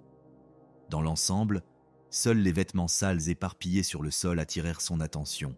Wilson confirma par la suite qu'il n'y avait aucune trace de sang ni aucun indice d'effraction ou d'autres crimes dans la caravane. Il déclara également que Joanne s'était simplement contentée de signaler une éclaboussure de sang, sans mentionner le tournevis qu'elle prétendait avoir trouvé. Quelque temps après le départ de Wilson, Cheryl, Kerry, Mark et George se débarrassèrent de tous les objets qu'ils avaient utilisés pour tuer Irene, notamment une poêle à frire, un marteau et des seringues. Tous les quatre s'installèrent ensuite dans un motel pour discuter à nouveau de la situation. Au cours de cette conversation, Mark suggéra de retourner à la caravane de Joanne et d'y mettre le feu afin de s'assurer que toutes les preuves soient bien détruites. Toutefois, il fut convenu que ce n'était pas une bonne idée, car Joanne vivait avec ses enfants. Peu après la disparition d'Irene, les premières rumeurs commencèrent à circuler quant à ce qui lui était arrivé. Cheryl affirma qu'elle craignait réellement que Kerry et Mark ne tentent un jour de lui ôter la vie pour l'empêcher de révéler à la police ce qu'elle savait. Elle déclara également que Kerry avait discuté de la situation avec elle et lui avait suggéré d'attaquer Mark afin que si les restes d'Irene étaient découverts, il puisse lui en faire porter la responsabilité. Peu après, l'assistante sociale chargée des enfants d'Irene signala sa disparition. C'est à ce moment-là que les choses prirent une tournure beaucoup plus étrange. L'on suppose que Bobby May, le mari d'Irene, ne l'avait pas vue depuis le 17 juin 1988, en raison de son incarcération. Toutefois, Bobby affirma avoir rencontré Irene une fois, après sa libération en juillet de la même année, et ne plus jamais l'avoir revue. En août 1988, environ 2 mois après la disparition d'Irene, une assistante sociale rendit visite à Joanne et constata que quelque chose n'allait vraiment pas chez elle. Selon ses observations, la femme semblait nerveuse, voire effrayée. Lorsqu'elle lui demanda ce qui n'allait pas, Joanne se leva de son siège et lui demanda de la suivre. Elle lui fit faire le tour de la caravane et lui montra de petites taches ressemblant à du sang. Joanne expliqua qu'elle pensait que quelque chose de terrible s'était produit dans cette caravane. Elle demanda ensuite à l'assistante sociale si elle pouvait apporter certains objets à la police. Parmi ces objets figuraient un petit couteau et un radiateur portable, tous deux tachés de sang. Par la suite, l'assistante sociale accéda à sa demande et remit les objets à la police. Les 15 septembre et 16 novembre 1988, les agents de la police scientifique fouillèrent la caravane de Joanne à la recherche de taches de sang. Ils n'en trouvèrent aucune. Le couteau et le radiateur portable qu'elle leur avait remis furent également examinés par les experts. Aucune trace de sang ne fut finalement détectée sur ces objets. L'oreiller ensanglanté et le tournevis mentionnés par Joanne ne furent pas non plus retrouvés. À la fin de l'année 1988, dans le cadre de l'enquête en cours, l'on demanda à une amie de Cheryl si elle acceptait de devenir informatrice dans l'affaire concernant Irène. Elle accepta immédiatement et entama une conversation téléphonique avec Cheryl. Cette dernière ignorait apparemment que ses propos étaient enregistrés. Au cours de l'une de ces conversations, Cheryl aurait donné quelques détails sur ce qui était arrivé à Irène. Malheureusement, je n'ai jamais pu retrouver ces détails. Il semble toutefois que la police n'en ait pas obtenu suffisamment.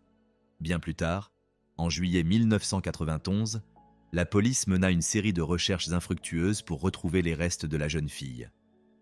Des dizaines de policiers, accompagnés de chiens spécialement entraînés à la détection de restes humains, cherchèrent le corps d'Irène.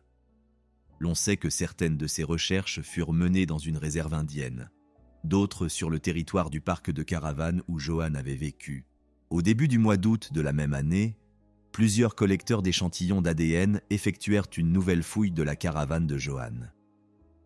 Cette fois, ils parvinrent à détecter de petites taches de sang dans le salon et dans la chambre à coucher. Peu après, d'autres opérations furent menées dans la caravane. Toutefois, en raison du volume insuffisant de sang et de l'ancienneté des taches, les échantillons ne permirent jamais d'obtenir les résultats escomptés.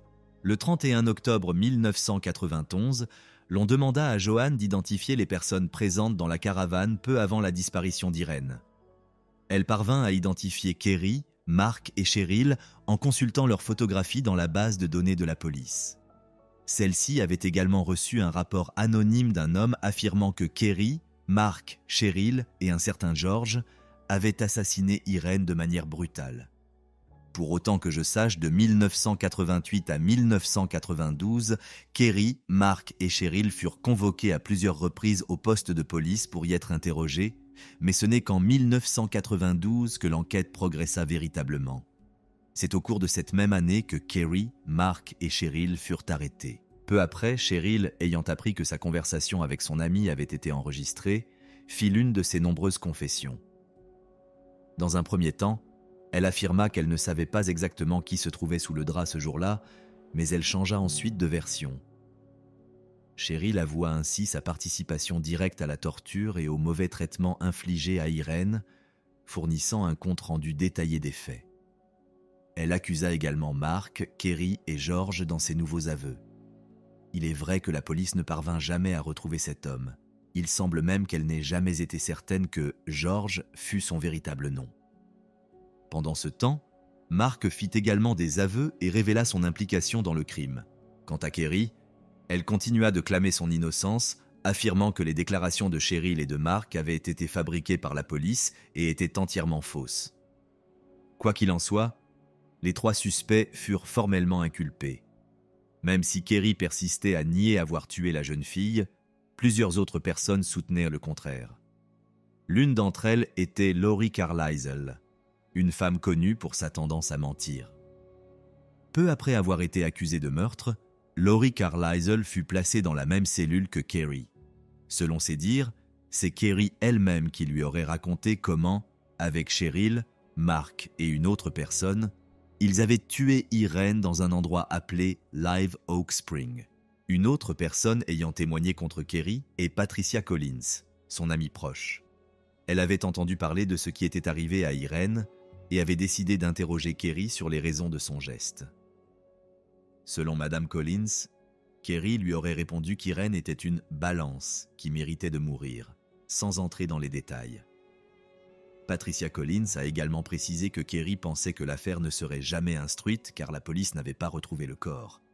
Compte tenu de tous ces éléments, les autorités ont proposé à Kerry une négociation de peine qu'elle a refusée. Malgré toutes les preuves, elle a continué à clamer son innocence et à nier les faits qui lui étaient reprochés. Peu après, un homme nommé Donald McNeely contacta la police.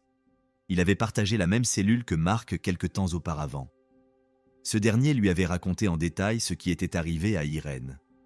Donald ajouta que Mark avait précisé que le meurtre n'avait pas été facile à commettre.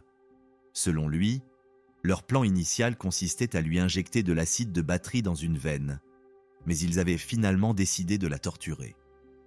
Poursuivant son récit, Mark révéla s'être servi d'un tournevis, d'un couteau et d'une poêle à frire pour lui écraser les rotules. Donald se souvenait également que Mark avait déclaré avoir placé le corps dans un camion, l'avoir transporté jusqu'à la réserve, puis l'avoir démembré et enterré en différents endroits. Quoi qu'il en soit, à partir du moment où les 3 individus ont été arrêtés et formellement inculpés, la police n'a jamais réussi à retrouver l'arme du crime, à mettre en évidence des traces d'ADN, ni à localiser les restes d'Irène. Malgré cela, le procès principal de l'affaire a débuté en février 1995. Il est important de noter que Kerry a été jugé séparément de ses complices présumés. La plupart des éléments que j'ai déjà mentionnés ont été présentés au cours du procès. Johan, comme prévu, a témoigné devant le tribunal et a décrit l'état de sa caravane, ainsi que la découverte d'un tournevis portant des traces de sang, de cheveux et de peau humaine. De son côté, l'adjoint David Wilson, qui avait inspecté la caravane peu après l'appel de Johan, a déclaré n'avoir trouvé aucune trace de sang ni aucun autre signe indiquant qu'un meurtre avait été commis à cet endroit. Il a également précisé qu'il pensait que Johan était sous l'influence de substances illégales au moment de l'inspection. Le procureur présenta ensuite les témoignages de divers témoins que j'ai déjà mentionnés, ainsi que de nombreux autres éléments de preuve circonstancielles. Il fut également annoncé au cours du procès que les autorités avaient procédé à une vérification approfondie de toutes les hypothèses selon lesquelles Irène serait encore en vie. Tous les noms et pseudonymes utilisés par la jeune fille dans la vie réelle furent ainsi examinés. Parmi eux figuraient des noms tels que Louise Clare, Irène Louise Clare, Irène May, Mélan May et Irène Miller. Comme je l'ai indiqué, les autorités vérifièrent tous ces noms dans l'ensemble des États, et la seule chose qu'elles purent trouver fut qu'une certaine Irène May avait été arrêtée au début du mois de juin 1988. Toutefois, cette affaire avait déjà été classée. En d'autres termes, il n'existait aucune preuve qu'elle était toujours en vie. D'ailleurs, si elle s'était enfuie, il est probable que ses empreintes digitales auraient été retrouvées. Le procureur fit également appel à l'assistante sociale qui s'était occupée des enfants d'Irène May. Elle s'appelait Nina Tucker. Cette dernière déclara que la disparue faisait tout son possible pour récupérer ses enfants un jour. Peu avant sa disparition, Irène May avait avoué à Nina qu'elle avait beaucoup de mal à gérer sa dépendance. Elle lui avait également confié qu'elle voulait retrouver ses enfants. Apparemment, Irène était fatiguée de cette vie et souhaitait vraiment changer. Elles avaient organisé une réunion pour le 27 juin à 9h du matin. Cette réunion devait aboutir à l'élaboration d'un plan d'action spécial pour le retour des enfants. Nina rappela également que la jeune femme avait une attitude positive et croyait en une issue favorable. Mais bien entendu, Irène ne se présenta jamais à cette réunion. Néanmoins, tout le reste indiquait qu'elle désirait récupérer ses enfants, ce qui signifiait qu'elle n'aurait jamais choisi de les abandonner. De plus, une note manuscrite rédigée par Kerry fut présentée au cours du procès. Elle semblait être adressée à l'un de ses amis les plus proches. En voici le contenu approximatif. « Ne vous inquiétez pas, ils n'ont rien et n'auront jamais rien. Je sors le 2 février. Ensuite, nous devrons partir. Fais cela pour moi. Trouve-moi un endroit où me cacher. Je sais qu'ils doivent me libérer. Et s'ils le font, je dois disparaître. Aidez-moi. Je vous aime beaucoup. » Vers la fin du procès, le procureur avança la théorie selon laquelle Kerry avait décidé de tuer Irène pour plusieurs raisons. Notamment en raison du vol de meubles et de bijoux, parce qu'elles avaient utilisé les mêmes aiguilles hypodermiques sans savoir qu'Irène était atteinte d'hépatite, et enfin parce qu'elle pensait qu'Irène était un informateur de la police. Cette version paraît logique, du moins si l'on ne tient pas compte du témoignage du mari d'Irène, resté inflexible, qui affirmait avoir personnellement vu la jeune femme un mois après son prétendu assassinat. C'est cette circonstance qui, selon moi, rend cette affaire particulièrement singulière. En réalité, les autorités ne disposaient que des aveux de Cheryl et de Mark, ainsi que des témoignages de criminels. Et, de toute évidence, Ces personnes ne pouvaient tout simplement pas être considérées comme des témoins fiables. Malgré cela, les 3 accusés furent reconnus coupables du meurtre d'Irene May. Cheryl Ann Baker fut condamnée à 15 ans de prison. Mark Lee Tompkins fut condamné à 25 ans de prison. Quant à Kerry Lynn Dalton, elle fut condamnée à mort. Le président du jury déclara que le verdict avait été rendu en raison de la nature de l'infraction. Et malgré l'absence de preuves matérielles significatives pour étayer la thèse de l'accusation, le jury estima que les nombreuses déclarations des témoins étaient plus que suffisantes pour parvenir à un tel verdict. Il est également important de noter que l'homme connu uniquement sous le nom de George n'a jamais été retrouvé. Il en va de même pour les restes d'Irene May. Kerry Lynn Dalton est toujours dans le couloir de la mort et continue de clamer son innocence. Sa sœur, Victoria Ann Thorpe, la soutient sur son blog. Convaincue de l'innocence de sa sœur, elle a même écrit un livre dans lequel elle tente de démontrer cette innocence. Cette affaire est considérée comme particulièrement étrange pour de nombreuses raisons par plusieurs observateurs. L'une d'entre elles est qu'une personne a été reconnue coupable malgré l'absence de preuves matérielles. Je me demande s'il s'agit d'une pratique courante dans ce genre d'affaires ou plutôt d'une exception à la règle. Beaucoup ont également trouvé étrange que Bobby May ait affirmé avoir vu Irene en juillet 1988, soit environ 1 mois après son prétendu assassinat. Il convient également de mentionner que les voisins de Joanne, dans la caravane, n'ont pas entendu de cris ce matin-là. Toutefois, l'absence de cris pourrait s'expliquer par l'utilisation du savon qui aurait servi à bâillonner la jeune femme disparue.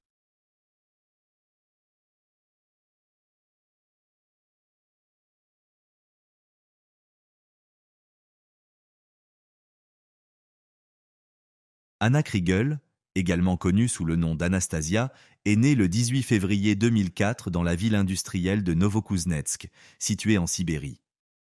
Elle a passé les premières années de sa vie dans un orphelinat. Le 10 août 2006, elle a été adoptée par un couple étranger.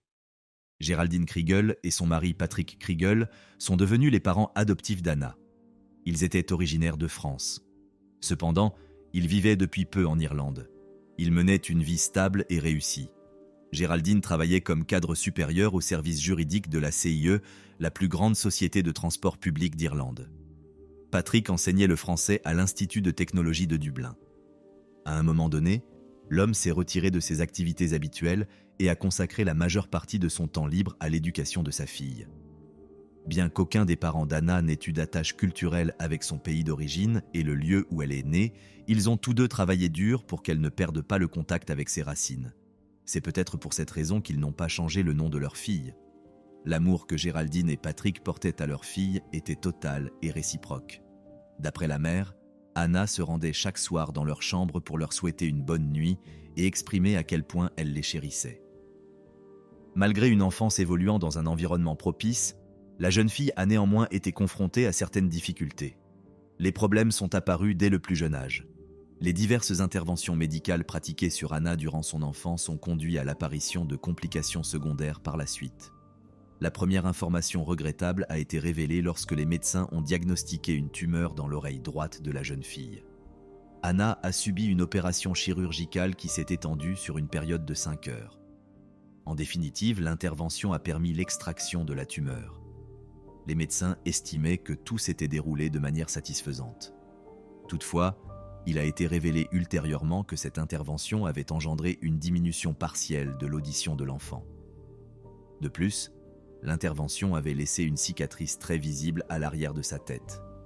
Cette blessure s'ajoutait à une autre blessure que la jeune fille avait subie il y a quelque temps.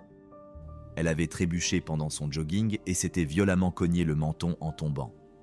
Selon Géraldine, Anna avait toujours l'air plus âgée que son âge. Elle attribuait cela à son patrimoine génétique. Elle était convaincue que les femmes de Sibérie avaient tendance à grandir plus vite. La jeune fille était de taille supérieure à celle de ses camarades. En fait, la croissance d'Anna a été si rapide qu'à l'adolescence, elle a commencé à ressentir des douleurs musculaires et osseuses. Ce phénomène n'est cependant pas rare. Il se produit chez de nombreux jeunes en pleine croissance. La douleur est généralement attribuée au fait que les muscles et les os des adolescents se développent à des rythmes différents. Malgré tout, Anna est décrite par ses parents adoptifs comme une jeune fille heureuse et joyeuse. Ils ont toujours été impressionnés par sa superbe voix de chanteuse. Elle désirait même s'initier à la guitare. Son intérêt pour la musique était évident. Lorsqu'elle se promenait, Anna prenait toujours ses écouteurs bleus préférés avec elle. Malgré tout, sa passion principale était la danse. Elle pouvait rester dans sa chambre pendant des heures à écouter de la musique et à pratiquer les différents mouvements qu'elle avait appris dans le groupe de danse. En outre, la jeune fille était très active sur les réseaux sociaux. Elle publiait souvent des vidéos d'elle en train de danser et de chanter. Elle n'avait qu'une centaine d'abonnés. Néanmoins, elle consacrait beaucoup d'efforts à la gestion de son compte. Malheureusement, elle recevait souvent des commentaires insultants à son encontre sur les médias sociaux. Certains utilisateurs lui ont même conseillé de se faire du mal. Son apparence, notamment sa petite taille et son physique statufié, a été l'une des principales raisons des brimades qu'elle a subies à l'école. Sa taille et son physique imposant lui causaient plus de douleur que de fierté. Cependant, Anna est devenue une excellente nageuse grâce à ses capacités et à sa résistance. Au fil du temps, les premiers signes de déclin de sa santé mentale ont commencé à se manifester. Peu avant d'achever son parcours scolaire à l'école primaire, elle a sollicité l'aide de l'un de ses enseignants. Elle a avoué avoir des idées suicidaires. Ses parents d'accueil ont été profondément bouleversés par cette révélation. Ils craignaient que la situation ne s'aggrave au lycée. C'est pourquoi Géraldine et Patrick ont décidé de rencontrer l'administration de l'école où Anna devait être transférée. Ils voulaient que le personnel soit au courant de la situation, ce qui a en quelque sorte aidé. Lorsque la jeune fille était dans la classe, elle se sentait en sécurité. Mais en dehors des cours, les brimades continuaient. Beaucoup de ceux qui harcelaient Anna avaient commencé avant même le début de l'année scolaire. Les choses les plus cruelles sont arrivées pendant les vacances d'été. Des garçons qui avaient plusieurs années de plus qu'elle lui envoyaient des messages déplacés. Elle a également été victime d'attouchements sur les réseaux sociaux. C'est à l'agression qu'elle est le plus souvent confrontée. Cela est dû en grande partie à son apparence inhabituelle. Âgée de 13 ans, elle mesurait 1,73 m. Selon sa mère, elle pouvait passer pour une jeune fille de 18 ans. Son corps se développait à un rythme accéléré. Les adolescents les plus provocateurs franchissaient parfois la ligne qui sépare la violence psychologique de la violence physique. L'un de ces incidents s'est produit le soir d'Halloween. Alors qu'elle sortait d'une discothèque pour adolescents, Anna a été suivie par plusieurs garçons de son âge.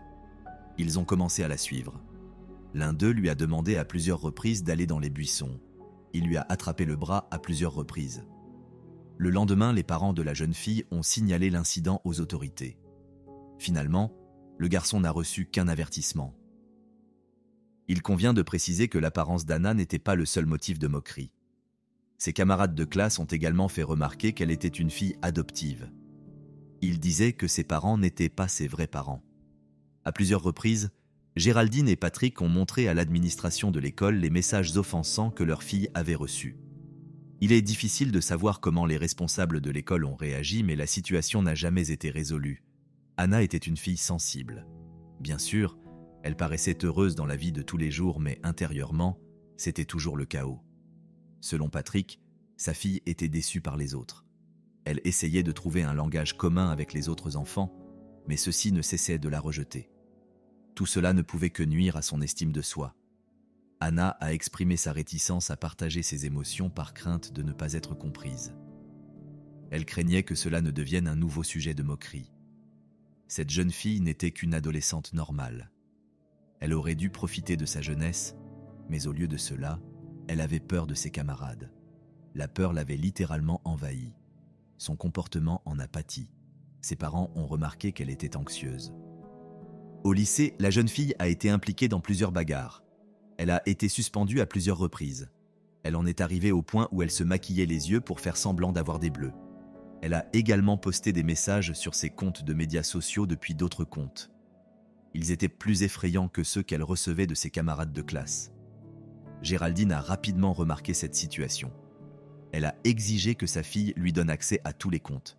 Elle lui a également demandé le code permettant de déverrouiller le téléphone portable.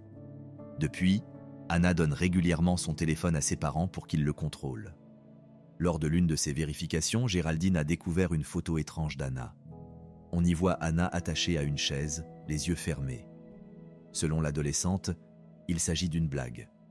Néanmoins, l'instabilité émotionnelle de la jeune fille s'accentue. Son amour-propre est fortement ébranlé. Elle est même allée jusqu'à s'automutiler avec des ciseaux. À ce stade de la crise, ses parents ont décidé qu'il était temps de chercher de l'aide. Ils ont d'abord contacté l'antenne locale d'une organisation bénévole appelée Kildare Youth Services. Cette dernière soutient les jeunes en situation difficile. Cependant, le personnel de cette structure a rejeté la demande des parents d'Anna. Ils ont été informés de la blessure et ont orienté la jeune fille vers leurs collègues de la Pieta House. Spécialisés dans l'aide aux personnes ayant commis des gestes suicidaires, ces derniers ont accepté de prendre en charge Anna. Après que la jeune fille a suivi 6 étapes de thérapie à la Pieta House, Géraldine et Patrick ont de nouveau demandé, au nom de leur fille, à rejoindre les services de la jeunesse de Kildare. Finalement, sa demande a été acceptée. En fréquentant ces lieux, Anna a gagné en stabilité. Elle a également pu se lier d'amitié avec d'autres adolescents qui éprouvaient les mêmes sentiments et se trouvaient dans des situations similaires. Il semblait que la santé mentale d'Anna était enfin sur le point de s'améliorer. Mais la tranquillité d'esprit de ses parents a été de courte durée. Ils ont été pris dans le pire des cauchemars auxquels un parent puisse être confronté. En mai 2018, la vie d'Anna, âgée de 14 ans, se déroulait relativement bien dans la maison familiale de la banlieue de Dublin. Il est vrai qu'elle ne se montrait pas très brillante à l'école. Elle n'était toutefois pas une enfant stupide. Cependant, étudier en anglais représentait un défi pour elle. Selon sa mère, cela a considérablement retardé sa fille sur le plan éducatif. La situation s'est aggravée avec la détérioration de l'audition d'Anna, causée par la chirurgie. Les matières dans lesquelles Anna rencontrait le plus de difficultés étaient celles où elle devait mémoriser de nombreux termes et concepts. C'est pourquoi, le dimanche 13 mai 2018, la veille de ses examens, Géraldine a proposé à sa fille de l'aider dans ses études. C'était le matin, alors que maman et fille s'apprêtaient à étudier. Au bout d'un quart d'heure, Anna s'est souvenue qu'elle avait une réunion de famille prévue ce jour-là. Elles ont donc décidé de consacrer leur temps à regarder des films. Patrick, à son tour, commanda une pizza et prépara du pop-corn. En revanche, Anna n'a pas été satisfaite de la pizza et a pris la décision de se diriger vers un restaurant chinois situé non loin de chez eux. Pendant que les parents et les invités de la jeune fille buvaient et discutaient dans le salon, Anna et l'un de ses cousins se sont enfermés dans une pièce. Ils dansaient et se filmaient. C'était leur activité préférée. La réunion s'est terminée tôt. Lorsque les derniers invités sont partis, Anna est allée dans la chambre de ses parents pour leur souhaiter bonne nuit. Avant de se coucher, elle a demandé à sa mère de la réveiller tôt le matin afin qu'elle puisse se dire au revoir avant qu'elle ne parte travailler. Le 14 mai, au petit matin, la jeune fille a demandé à sa mère de lui écrire un mot. Anna avait besoin qu'elle quitte l'école plus tôt pour arriver à temps à sa séance de thérapie. La matinée s'est déroulée comme d'habitude au domicile familial. Géraldine est allée travailler, Anna est allée à l'école et Patrick est resté à la maison pour vaquer à ses occupations habituelles. Vers 5 heures de l'après-midi, on sonne à la porte de la maison. Patrick ouvre la porte et voit apparaître un garçon du même âge qu'Anna. L'adolescent, si après dénommé Garçon B parce que son identité a été cachée, est issu d'une famille aisée. Il avait déjà obtenu de bons résultats à l'école par le passé. Ses résultats scolaires étaient supérieurs à la moyenne. Cependant, durant l'adolescence, son enthousiasme pour les études a commencé à diminuer. Bien qu'il sache travailler de ses mains, il s'intéressait davantage aux technologies modernes. Il se montrait également indifférent aux médias sociaux. Il était également indifférent au téléphone portable. Selon ses proches, il avait peu d'amis. Il ne pratiquait aucune activité physique. On le trouvait le plus souvent en compagnie de jeunes enfants. Au lieu de sortir, il préférait rester chez lui et regarder des dessins animés. Anna connaissait bien le garçon B. Elle allait dans la même école que lui. En s'approchant de la porte, la jeune fille a informé son père qu'elle ignorait pourquoi il était venu la voir. Elle l'a toutefois salué. Ensuite, les adolescents sont sortis. Ils voulaient parler entre eux pour que Patrick ne les entende pas. Après quelques minutes, Anna revint dans la maison et courut jusqu'à sa chambre.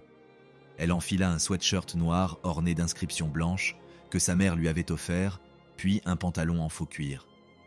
La jeune fille redescendit ensuite et, avec un large sourire, assura à son père qu'elle serait de retour bientôt.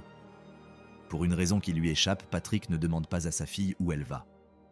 Cependant, en regardant dans la rue voisine, il avait remarqué que les adolescents se dirigeaient vers le parc Santa Catalina. Ce jour-là, Géraldine était arrivée de Dublin plus tôt que d'habitude. De retour chez elle, elle apprend la nouvelle qui la choque immédiatement. Patrick lui avait parlé de ce garçon B, et lui avait dit qu'Anna était partie avec lui. L'inquiétude de Géraldine était justifiée. La jeune fille avait déjà été victime d'attouchements de la part d'autres adolescents. La mère savait qui était le petit ami B, et c'est cette conscience qui l'inquiétait. Elle s'est aperçue qu'Anna n'était pas son amie. Quelque temps après son retour, Géraldine a envoyé un message à sa fille pour lui demander de rentrer immédiatement. N'ayant pas reçu de réponse, elle en a envoyé un second. Dans ce message, la femme menace sa fille en lui disant qu'elle appellera la police si elle ne rentre pas rapidement. L'instinct maternel de Géraldine se manifeste. Elle se rend compte qu'elle agit comme une mère paranoïaque et obsessionnelle. Cependant, l'inquiétude pour sa fille l'a poussée à partir à sa recherche. Après avoir fait le tour du parc Santa Catalina, Géraldine n'a croisé que des promeneurs de chiens. Elle finit par rentrer chez elle. Après le dîner, elle est ressortie. Cette fois, elle prend la voiture. Elle espérait que sa fille était partie se promener en empruntant un itinéraire familier. Au fil des minutes, l'inquiétude de la femme grandit. Comme le garçon n'était pas proche d'Anna, Géraldine n'avait jamais rencontré ses parents. Elle ne connaît même pas l'adresse de son domicile. Après avoir appelé les parents d'autres élèves dans l'espoir d'obtenir cette information, elle se retrouve à nouveau désemparée. À sa connaissance, personne n'avait l'adresse ou le numéro de téléphone des parents de l'adolescent.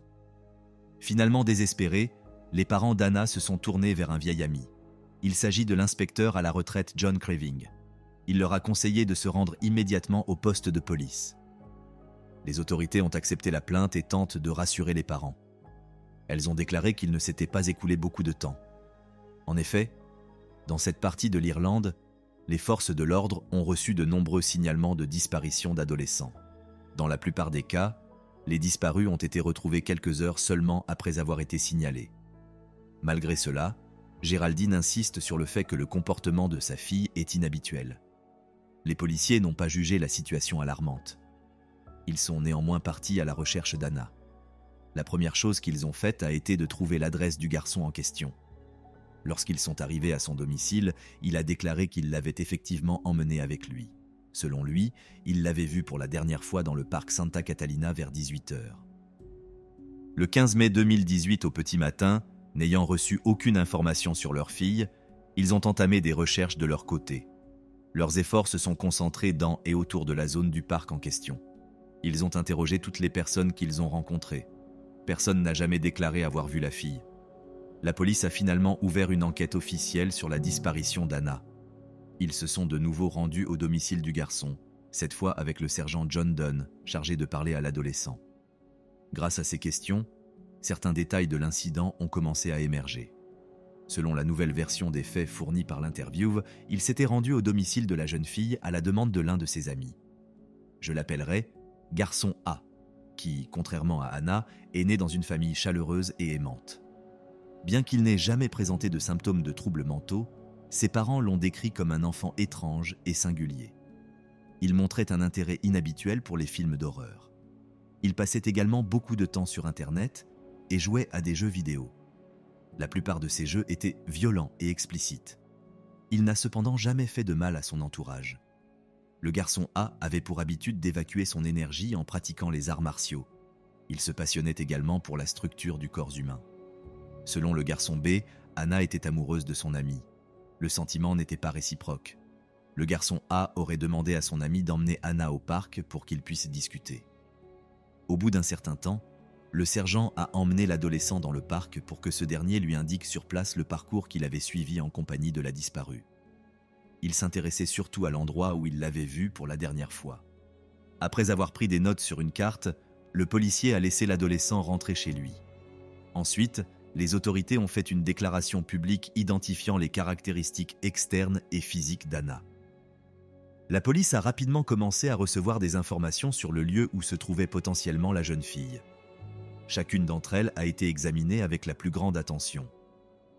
Certaines étaient proches de la vérité tandis que d'autres ont conduit les enquêteurs à des impasses.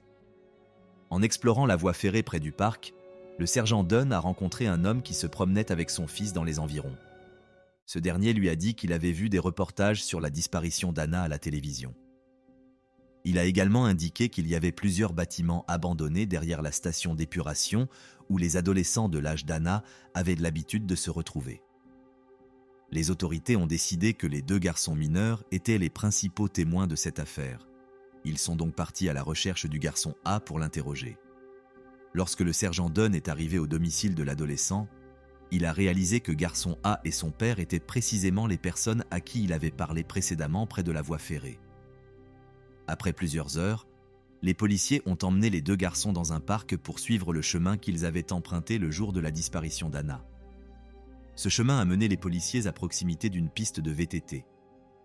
À ce moment-là, les adolescents ont échangé un regard que le sergent Dunn a décrit plus tard comme étant de connivence.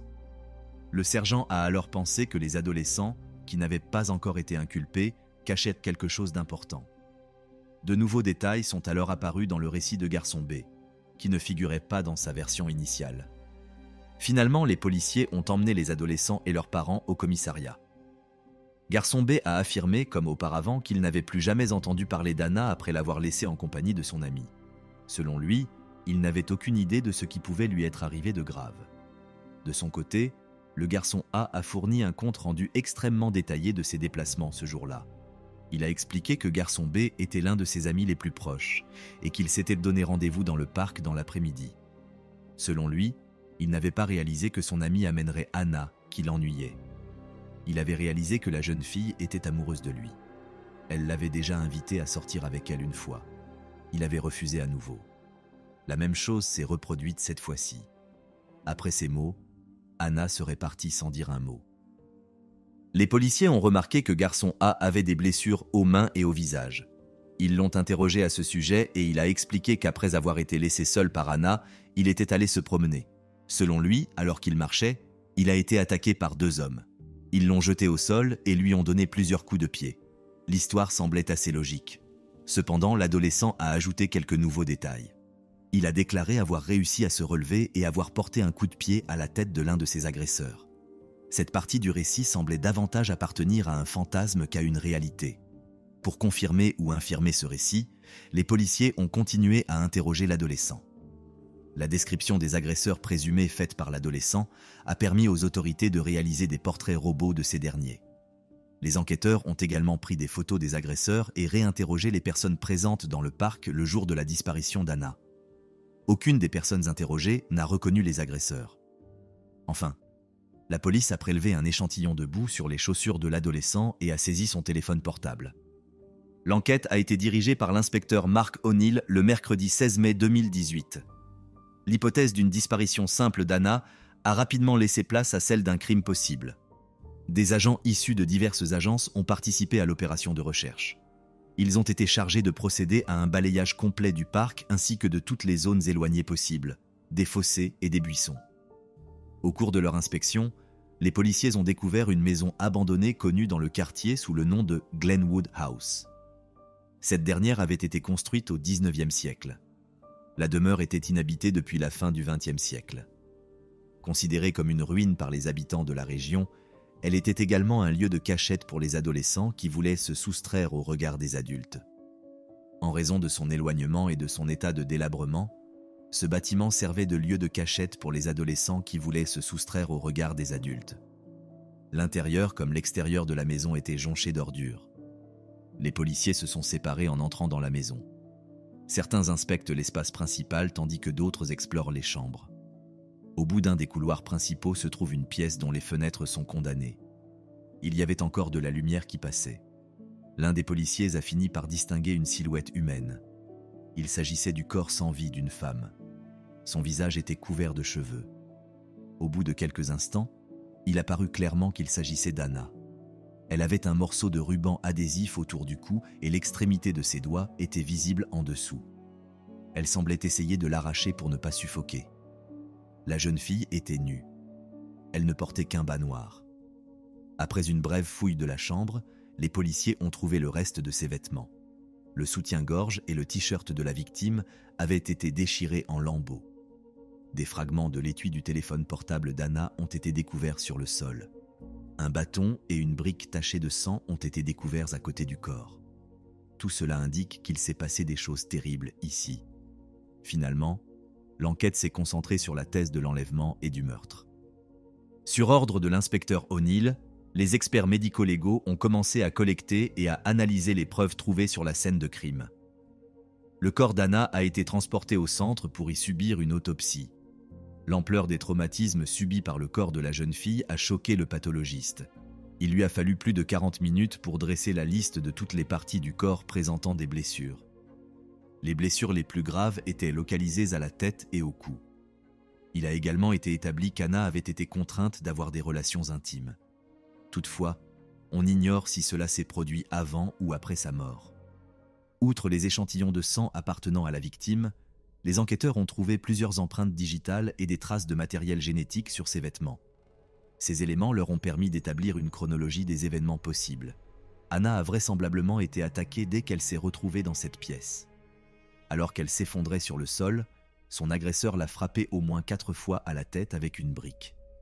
Malgré ses graves blessures, la victime était encore consciente et a tenté de s'échapper. Elle a griffé son agresseur avec ses ongles.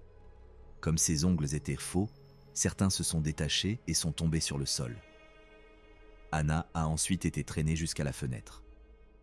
Elle s'est alors inclinée vers l'intérieur. La jeune fille était peut-être déjà morte à ce moment-là. Bien qu'il n'y ait pas d'indices sur la scène de crime désignant les garçons A et B, les policiers les ont rappelés pour les interroger. Ils ont toutefois d'abord décidé d'attendre les résultats de l'analyse des échantillons de boue prélevés sur les chaussures du garçon A.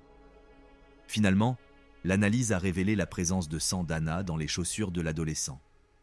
Le contenu de son téléphone portable a également été examiné.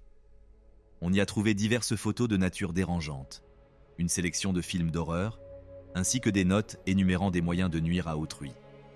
L'élément de preuve le plus troublant est l'historique des recherches effectuées sur le navigateur du garçon A. Il s'est avéré qu'il recherchait des informations sur les lieux abandonnés de la ville. Le 23 mai 2018, soit une semaine après la découverte du corps sans vie d'Anna dans les ruines d'une maison abandonnée, la police a obtenu un mandat d'arrêt à l'encontre des adolescents. Les parents des garçons ont été informés de la date à laquelle ils devaient se présenter avec leurs enfants pour les remettre aux autorités. L'ensemble de la procédure était confidentiel. Les policiers se sont présentés au domicile des adolescents en tenue décontractée. Ils ont également utilisé des voitures banalisées afin de ne pas attirer l'attention. Le premier à être interrogé est le garçon A. Il était accompagné de son père et d'un avocat. Son témoignage est identique à celui qu'il avait précédemment donné. Dans un premier temps, les interrogateurs ont montré à l'adolescent les images de vidéosurveillance. Ils ont montré 2 silhouettes. Les images étaient sombres et granuleuses. Le garçon A a été spécifiquement informé qu'il pourrait s'agir des hommes qu'il avait attaqués dans le parc. La police a en fait découvert que les hommes figurant sur les images étaient Anna et le garçon A. L'adolescent a ensuite été confronté à des preuves de son implication. Le suspect, âgé de 13 ans, a répondu par des réponses évasives aux questions qui lui ont été posées. À un moment donné, il a refusé de faire le moindre commentaire, suivant les conseils de son avocat. Sans ses aveux, les enquêteurs ne pouvaient pas l'inculper formellement. Selon la législation locale, toute déclaration d'un suspect doit être acceptée, même si elle est fausse. Un autre interrogatoire du jeune homme s'est déroulé de la même manière. Son témoignage est le même que la nuit de la disparition d'Anna. Cependant, plus de 700 heures d'images provenant de diverses caméras de vidéosurveillance ont montré que son récit concernant le trajet qu'il aurait suivi dans le parc était faux. Le matin du 26 mai 2018, le garçon B a modifié sa déclaration.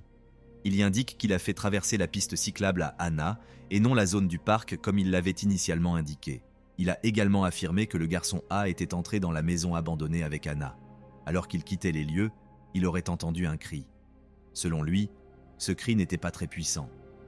Le garçon B a supposé qu'Anna avait été attaquée par quelqu'un. Il pensait, en partant, que tout irait bien car son ami était là pour protéger Anna. Il a déclaré avoir menti lors du premier entretien parce qu'il ne se souvenait pas de l'itinéraire. Après s'en être prétendument souvenu, il n'a pas modifié sa déclaration car il craignait de paraître suspect aux yeux de la police. Lorsqu'on a montré au jeune homme le ruban adhésif trouvé sur la scène de crime, il l'a immédiatement reconnu. Il a déclaré qu'il l'avait donné à son ami quelques jours avant l'incident. Après ses aveux, l'adolescent a commencé à parler et à fournir de plus en plus d'informations nouvelles. Dans sa nouvelle version des faits, il raconte qu'après avoir laissé Anna en compagnie de son ami, il a décidé d'explorer les ruines de la maison. Entendant le cri de la jeune fille, le garçon B serait revenu dans la chambre et aurait vu le garçon A attaquer Anna. Selon lui, l'agresseur a d'abord tenté d'étrangler Anna pour ensuite lui arracher ses vêtements. La jeune fille pleurait et suppliait le garçon A de cesser. Mais ce dernier n'avait pas l'intention de s'arrêter. Dans la soirée du 26 mai, les autorités ont officiellement inculpé le garçon A pour meurtre.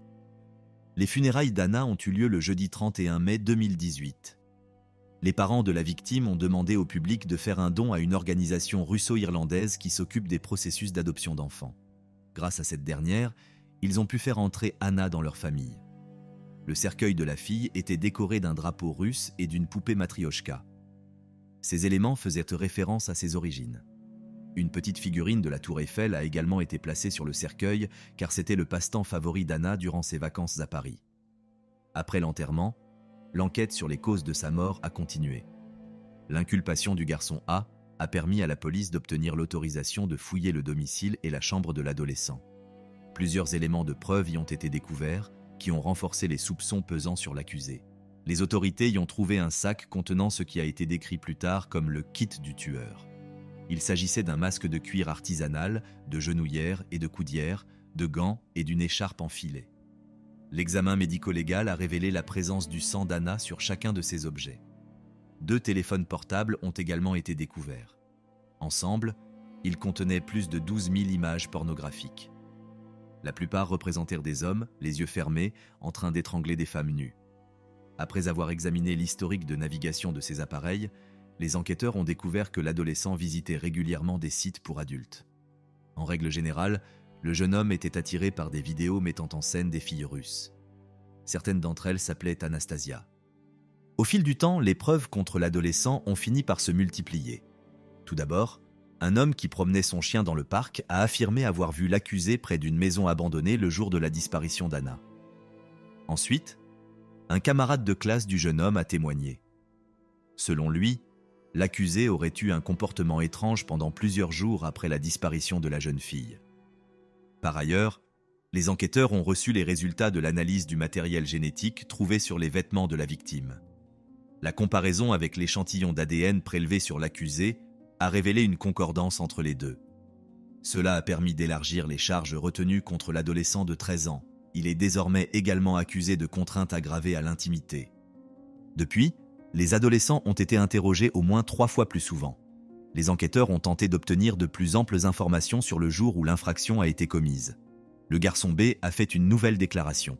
Il a expliqué qu'à une époque, lui et le garçon A étaient proches amis. Cependant, ils se seraient récemment disputés et éloignés l'un de l'autre. Selon lui, il avait cessé de lui faire confiance. Ce dernier l'avait toujours trouvé étrange.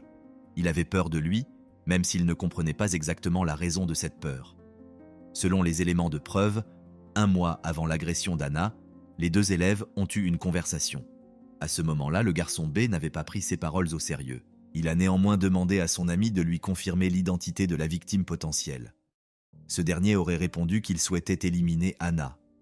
Même après cette déclaration, le garçon B n'a pas cru que son ami pouvait vraiment commettre un acte pareil. L'adolescent ne se rendait pas compte que c'était exactement ce qu'il avait voulu faire lorsqu'il avait demandé d'amener la jeune fille de 14 ans dans la maison abandonnée. Alors qu'il assistait à ce crime brutal, le garçon B n'arrivait pas à croire à ce qu'il voyait. Selon lui, la peur qu'il a ressentie à ce moment-là l'a paralysé. Bien qu'il ait voulu aider Anna, il n'a pas pu bouger et s'est contenté de regarder. Bien que sa participation au crime n'ait pas été directe selon ses propres dires, il a tout de même été arrêté. Pour obtenir l'autorisation de rester chez eux en attendant le procès, les parents des accusés ont dû déposer une requête auprès de la Cour suprême. Le 2 août 2018, les 2 garçons ont été libérés sous caution. L'âge des délinquants a contribué à cette décision. Ils étaient tous 2 âgés de 13 ans. En raison de l'abondance des preuves médico-légales et visuelles, le processus de saisine des tribunaux a été différent de celui habituellement observé. Il a notamment été interdit au public d'assister au procès. Des salles séparées ont également été prévues pour chacune des familles des accusés. Elles pouvaient s'y reposer et s'entretenir en privé avec leurs avocats. Une pause de 15 minutes était observée après chaque heure de procès. Cette mesure visait à réduire la fatigue des adolescents. Les juges ont reçu l'ordre de ne pas porter les perruques et les robes traditionnellement portées pendant les sessions. Les autorités estiment qu'une telle image des juges pourrait effrayer les jeunes délinquants. La composition du jury a également été modifiée. Un nouveau groupe de 8 hommes et 4 femmes était constitué pour la procédure. Tous ont été informés de l'interdiction de révéler l'identité des accusés. Les avocats du garçon A ont demandé la tenue de 2 audiences distinctes. Ils ont fait valoir que le témoignage du garçon B aurait pu être sorti de son contexte et utilisé contre leur client. Le juge Paul McDermott, qui devait présider le procès, a toutefois rejeté cette demande. Il a estimé que séparer les 2 affaires empêcherait le jury d'avoir une vision complète des événements. Les avocats du garçon B ont demandé que leur client soit interrogé par des experts spécialisés dans les traumatismes de l'enfance. Début 2019, un psychologue a diagnostiqué un syndrome de stress post-traumatique, également connu sous l'acronyme TSPT, chez l'adolescent. Ce trouble explique pourquoi l'adolescent n'a pas dit la vérité lors de sa première déclaration. Selon les experts, ces mensonges n'étaient pas dus à un sentiment de culpabilité, mais au grave traumatisme qu'il a subi après avoir été témoin du crime. Bien que les avocats de l'adolescent aient initialement prévu de faire témoigner des experts pour sa défense, ces témoignages auraient pu se retourner contre lui. L'un des psychologues a admis que le sujet avait révélé des informations qu'il n'avait pas communiquées à la police auparavant. Il n'est pas exclu que la divulgation de ces données lors du procès permette à l'avocat du garçon A de les utiliser pour défendre son client. En temps normal, la préparation d'un procès prend entre 18 et 24 mois. Cependant, comme je l'ai mentionné précédemment, le processus a été grandement accéléré dans cette affaire. La première audience a eu lieu en avril 2019. Géraldine et Patrick étaient présents dans la salle d'audience, tout comme les parents des adolescents qui se tenaient aux côtés de leurs enfants. Au fil de l'audience, les représentants des prévenus sont apparus de plus en plus inquiets. Le tournant pour la mère du garçon B est intervenu au moment où son fils a parlé d'Anna. Il a notamment fait des commentaires sur la façon dont elle s'habillait. Il l'a trouvée provocante. La douleur que ressentaient les parents d'Anna, ainsi que celle des parents de l'accusé, se lisait sur leur visage lors de la reconstitution des événements. La quantité de détails fournis par le garçon B au cours de son témoignage a choqué toutes les personnes présentes dans la salle d'audience. Des témoins ont été appelés à la barre tous les jours. Tout au long du procès, l'ensemble des preuves de l'implication des accusés ont été présentées. Elles ont également été accompagnées de plusieurs cartes numériques créées à partir d'images satellites. Celle-ci montre la zone du parc Santa Catalina, où Anna a été vue pour la dernière fois. C'est dans cette zone qu'Anna a été vue pour la dernière fois. Une équipe de technologues du National Forensic Science Bureau a créé un modèle 3D de l'extérieur et de l'intérieur de Glenwood House. Ce modèle indique l'emplacement du corps d'Anna. Les jurés ont reçu des images réelles de la scène de crime sur lesquelles on peut voir la victime ainsi que l'arme du crime. L'équipe de défense du garçon B a décidé d'inviter un psychologue qui, avec ses collègues, fournirait une évaluation indépendante de sa santé mentale. L'expert a déclaré que l'adolescent avait été diagnostiqué comme souffrant d'un syndrome de stress post-traumatique à la suite de l'incident. Par ailleurs, l'avocat du garçon a présenté le questionnaire scolaire de son client. Ce questionnaire a été rempli quelque temps avant l'agression d'Anna. Il y décrivait le garçon A. Il y mentionnait notamment que ce dernier aimait regarder des films d'horreur et passer du temps dans des endroits abandonnés. Le garçon B a également décrit son ancien ami comme une personne étrange ayant maintes fois mentionné des formes d'agression et de satanisme. Finalement, le juge a décidé que ces informations ne pouvaient être utilisées comme preuve par aucune des parties. Le jury s'est rapidement réuni pour commencer à délibérer. La dernière session du procès, qui s'est déroulée le 15 juillet 2019, a marqué la fin des audiences. Avant de rendre son verdict, le juge Paul McDermott a remercié le jury pour son travail tout au long du procès. Au terme de son délibéré, le jury a reconnu le garçon A, coupable des chefs d'accusation de meurtre et d'incitation aggravée à l'intimidation. Il a été condamné à une peine d'emprisonnement à perpétuité, avec possibilité de réexamen au bout de 12 ans. Le garçon B a quant à lui été reconnu coupable du chef d'accusation de meurtre. Il a été condamné à 15 ans de prison, avec une possibilité de réexamen au bout de 8 ans. Lorsque la sentence a été prononcée, Les parents des adolescents ont serré leurs enfants dans leurs bras. Le père du garçon B n'a pas pu contenir ses émotions et a explosé de colère. Il a même été expulsé de la salle d'audience avant d'y être autorisé à retourner. Géraldine et Patrick, quant à eux, pleuraient doucement. Après la fin du procès, ils ont parlé publiquement de leur expérience de la perte d'Anna. Selon eux, leur douleur était immense et rien ne pouvait les dédommager du départ d'Anna. Les raisons pour lesquelles 2 garçons de 13 ans ont perpétré un massacre si brutal contre Anna restent inconnues. Certains avancent l'hypothèse selon laquelle la jeune fille a été victime d'un acte odieux simplement parce qu'elle était différente. Ce crime odieux n'a pas seulement ôté la vie à Anna et laissé ses parents dévastés, il a également détruit l'existence des accusés et de leurs familles. Dans une affaire qui a secoué tout le pays, les adolescents sont devenus les plus jeunes personnes condamnées pour meurtre en Irlande.